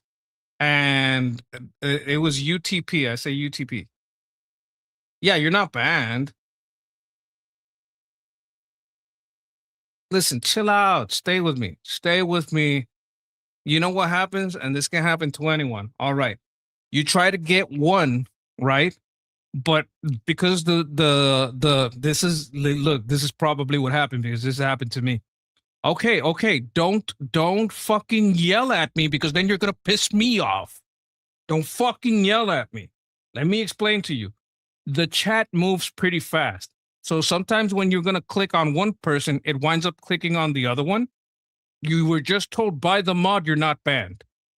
Let me show you something. Let me show you something.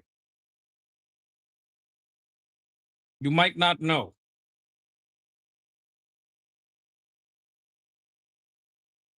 Do you know what it means when my name is Gray? Like that? Do you know what that means? Number one, you're not banned on Liberty Politics. You're talking on Liberty Politics. Like, that's the channel you're on, number one. Number two, you said where it says Grease Monkey and it says hello and it's gray? That means I'm not a fucking mod. I can't ban you. I'm not a mod.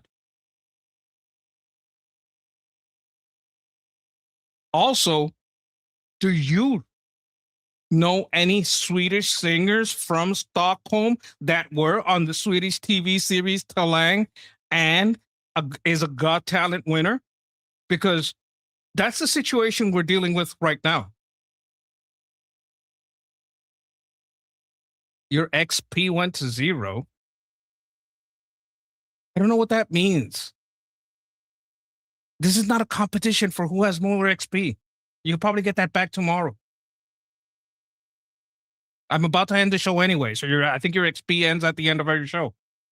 That's not the point. The point is who won Americans Got Talent and is from Stockholm. That's the point here. We're not getting to the root of the matter.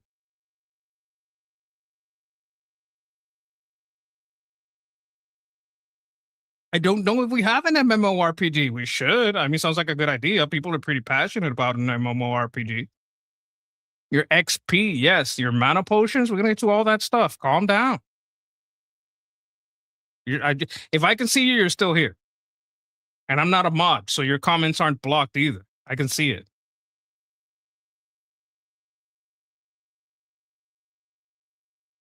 Yeah, I'm pretty sure that there are, listen, I can't control Armin's chat. If you don't like that shit, if you're like really want to be able to keep the conversation going, here you go.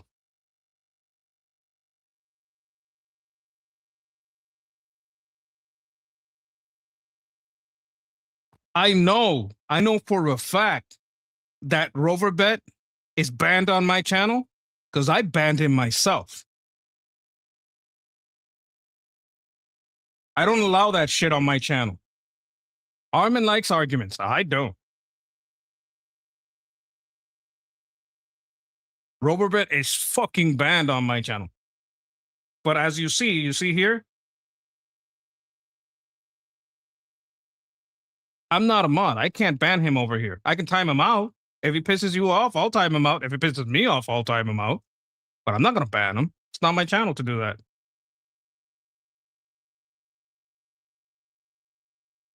Yeah, Rover does a little bit of like trolling, but I think he was also getting into what do you call that? Spamming. You're not allowed to spam either. What's going on? Okay, this is what's going on. Let's get to the root of the matter. I'm looking for a Swedish singer-songwriter born in 1997, contemporary R&B singer, English language Swedish singer that was on America's Got Talent. No, on Got Talent, not America's necessarily, from Stockholm, that was also in a Talang Swedish TV series contestant. I have no idea who they. Sarah, okay. Nikki always knows, so I'm gonna go with Sarah. Ah, I had to put more words on it. I'm still giving it to you, Nikki. You're still the genius. You still got it. That's fine. That's fine. You know what? You got the points in my heart. You got the points in my heart. Yeah, okay, I understand. But you got way closer than me. Oh my God, she's adorable. Got that banana hair. So beautiful. Okay, fauna of the Great Basin, feral horses. Feral horses, is that a Mustang? Horse breeds, mammals in North America? I'm going to say Mustang. Yeah, it's got to be the Mustang.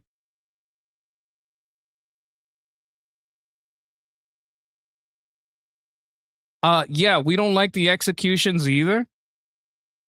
Like, none of us like the executions. If I could message the White House, I would, but I don't know.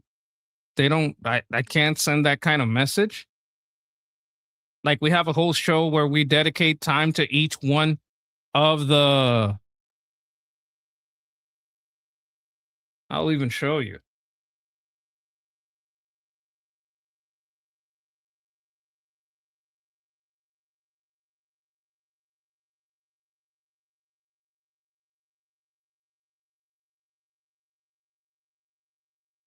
This is 9 days ago. This is the most recent one. Like, it's 1 year. Like, we've been talking about it constantly, and this is just the ones where it's in the name. There's whole sections here where we talk about the executions. We talked about it almost every day. The person that brings up who is being executed for everyone to know is called Kathy in the group chat, a wonderful Iranian person that is part of the group chat. Iranians are welcome to speak at the group chats. There's a link over here on my right at the top. If you would like to talk about the executions, you can come talk to them. This is also something that someone called Halda is also very much about having a record of the executions and the people who did the execution, getting the people who are related to executing, like all the judges and all the people in the legislature and the judiciary, not the legislature, the judiciary that are involved in execution. We're also like trying to get the word out on who they are. Like, you're really angry at the people who do talk about it. There's people all over the internet that talk about it in Iran, and they don't talk about the like the executions. Yeah, but you're getting angry at the people that are helping you. It's like you're having a heart attack, but you're kicking and punching the nurses. Like, we're trying to help you. I'm not a doctor. I can't fix it, but I'm trying to get you some help. So why are you screaming at us? This is a pro-Iran channel, always has been. This is a channel that's against the IRGC. Why are you mad at us? This isn't fair. You're venting against the people that you should least do it to. And I'm going to tell you something. I know you're very worried about your relative, but there's a lot of people in Iran that got relatives in there, and they would all probably tell you, hey, man, calm down. That's not that people's fault. Senator Cruz mentioned the MEC. I hope he hates them. I fucking hate MEC. America's a bunch of communists. Ew, gross. I like Pahlavi. I talk about Nufti. Look at this. Look at this. This is something I show often. This is something I show very often. This is the Nufti site and how they show how it's Americans' problem that the Nyack and Nair have influence in Dearborn, all the places. This is from Nufti. Like, why are you mad at the people that are helping? Go tell Fox. Why don't you tell this to Fox? They're the ones that aren't talking about the well, they do talk about the executions. Why don't you go tell CNN? Go tell MSNBC. Go tell, well, MS Now, because they had to change it because they got made fun of and called MSDNC.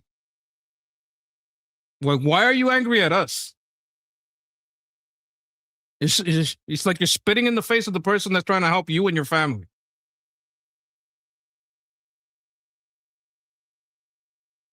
You want more people to care about this? Me too.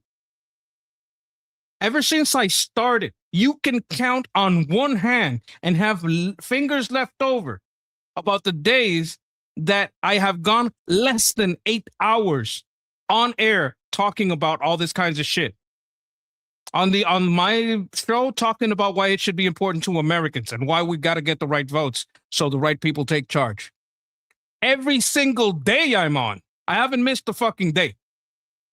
And you can count on one hand and have fingers left over the days that I didn't go 8 hours, that I did 6 hours, that I did 4 hours instead of 8 hours. So why are you screaming at me? Yes, I know. Listen, man, block them. If they stress you out that much, if the trolls stress you out so much that you're screaming at your allies, block them individually so you don't have to listen to them. You can also block them. There's a little dot on the side, right? There's 3 dots. You click on it and you block that motherfucker so you don't have to hear it. If that guy were here, I guarantee you he'd have a hot timeout on Armin's channel and he'd be blocked on mine. I guarantee you Robert is blocked on my channel because I blocked him. I personally blocked him. And he didn't even say anything in the chat. He left a comment. I saw the comment. Like, I remember this motherfucker. Thank you for making a comment. You're hitting on this channel. Like, you can't be looking at the trolls so hard that you start attacking the people that are trying to help you.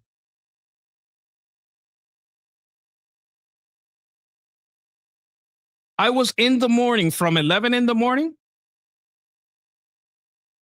12, 1, 2, that's 3 hours, right? Then I went from 3, 4, 5, another 3 hours on air during the not the debate show, the you know, where people call the discussion show.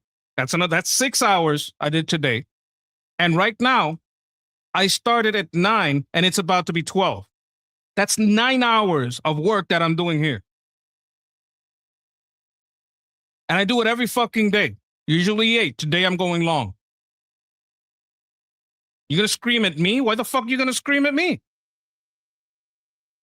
You pissed at the trolls? Tell them on. Tell me, hey, this guy is fucking being an asshole. But don't scream at me. I'm trying to help you. Am I a little rough? Yes, but look at what I'm doing. I mean, I'm being the nicest, the sweetest guy, but I'm aggressively going against the IRGC. And I'm aggressively trying to tell America, hey, you can't let these people stay in charge. Not just because you like Iranians, even though I think they're great people, because it's bad for America for the IRGC to stay installed. That's what I'm doing out here. The only reason I did this catfishing thing is because I want to help the people relax a little, because you can't be all the time with the same thing. Like, I'm doing 8 hours a fucking day, and even I know sometimes the people got to be able to relax with you a little bit, have a little bit of fun. If you want to help me out, GTA, if you don't, like, I don't want you to get mad at me. I'm just trying to make you understand that Please don't let the bad people make you attack the people that are trying to help you.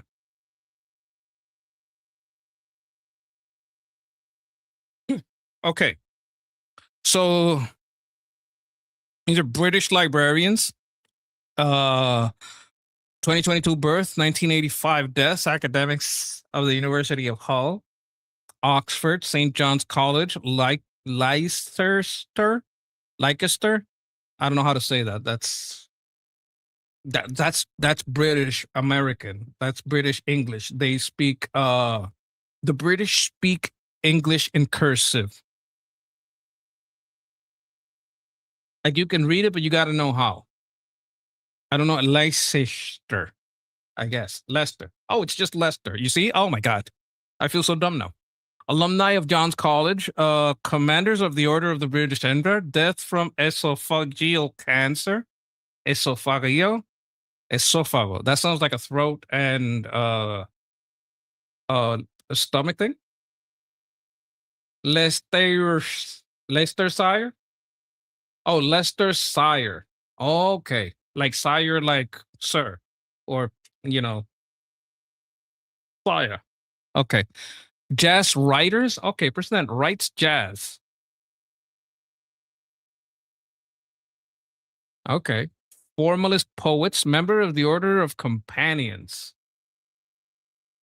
Leicestershire, like the Shire from Lord of the Rings, but Leicester has a house at the Shire, Leicestershire.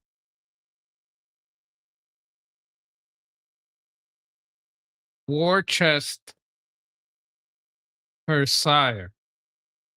Worcestershire. That's a weird word. I think it's a sauce. Isn't that a sauce, Texas? Worcestershire.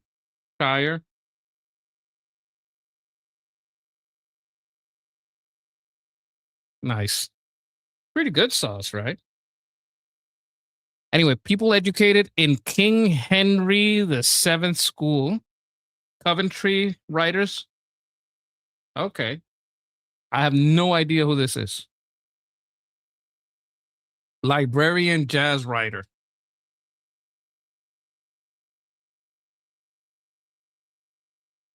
I don't think was Worcestershire wrote jazz. Oh, that's sweet, Effie.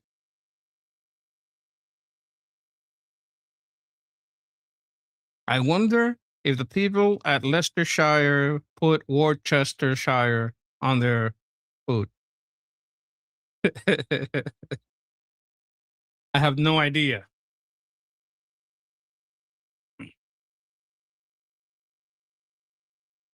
Philip Larkin, no idea who that is. The North Ship was his first book of poetry. A Girl in Winter. That sounds more familiar. The Whitsun Wedding. High Window. Daily Telegraph jazz critic. Okay. Yeah, I already missed it. I'm sorry, Nikki. I just went for it. Okay. A neologism. 1820 neologism. 1820s quotes. British idioms. English phrase. Fiction about mental health. Hat making. Metaphors referring to quotes from Richard. Is it the Mad Hatter?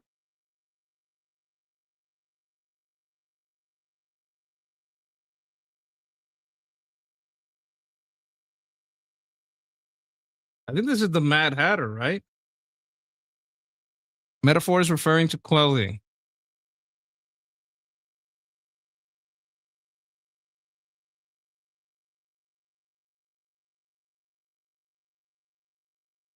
Right? The yellow highlight. I don't know. You think it's the yellow highlight? You sure it's not the Mad Hatter? You know what? I'm going to check Mad Hatter. If I'm wrong, I'll listen to you next time. Yeah, it is Mad as a Hatter, Mad Hatter. That's what I thought it was. Do you know why people were why hatters went mad? Does anybody know?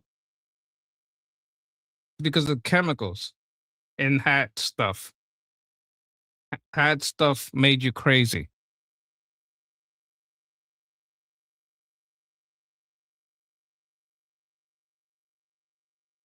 Hey, does the phrase "mad hat" become because hatters had chemicals and stuff that they were dealt with that made them kind of crazy?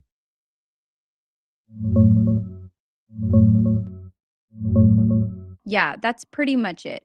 In the 18th and 19th centuries, hat makers used mercury nitrate to turn animal fur into felt. Breathing in those fumes over years gave them mercury poisoning. Tremors, slurred speech, mood swings, even hallucinations. People started calling it Mad Hatter syndrome or the Danbury Shakes. The phrase mad as a hatter first showed up in print in 1829, and while the exact origin's a bit fuzzy, this real occupational hazard is the main reason it stuck. Lewis Carroll just made the character famous. I know some stuff, guys. I know some stuff. Okay. Aquí la ti. Wait a minute. Aquí la tira tú. Aquí la tira tú. Amanai. Avatars of Vishnu. Oh. Ayavashi mythology. Ayavashi. Ayavashi. Ayavasa. Wait a minute. Ayavasi mythology. Characters in the Bhagata Purana. Characters in the Mahabharata. Creator gods, destroyer god. Kali? Isn't Kali a destroyer god? Flautist, forms of Vishnu, heroes in Hindu mythology. Hindu eschatology. Shiva's a destroyer too. Hindu eschatology, Hindu given names. Hindu gods, killed deities, life, death, rebirth gods, love and lust gods, miracle workers, names of God in Hindu, people from Mathura, prophets in Ahmadiyya, Puranic chronology, Salakapurusa, savior gods, self-declared messiahs, Vaishnavism.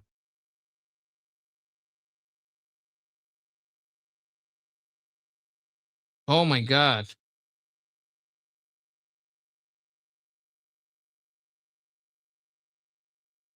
Dash avatar. Vishnu. No, I think they said Vishnu so much in there that it can't be Vishnu. I'm gonna try Dasha. Dash Avatara. Krishna. None of us guessed that one.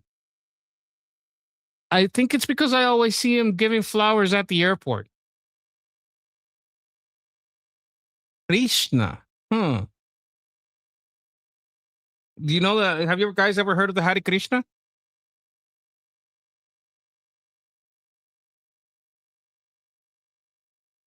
Was it common in the old days to see the Hare Krishna at the airports?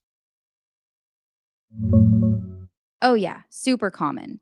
In the 1970s and 80s, Hare Krishna devotees in orange robes were basically a staple at major US airports. You'd see them chanting, handing out flowers or books, and asking for donations. It got so routine that it became a running joke, like in the movie Airplane. They pretty much stopped after the early 90s when the Supreme Court ruled airports could ban solicitation inside terminals. Okay, so I do remember correctly. Okay, how did I do? How did I do? You know what? Not bad. Not bad. Uh-huh. Anyway, guys, I'm going to end it here. But before I go, I just want to say, bless you all. Bless your health. Bless your wealth. Bless your homes. Bless your plans. Bless your families, your loved ones, and everything you touch. Peace.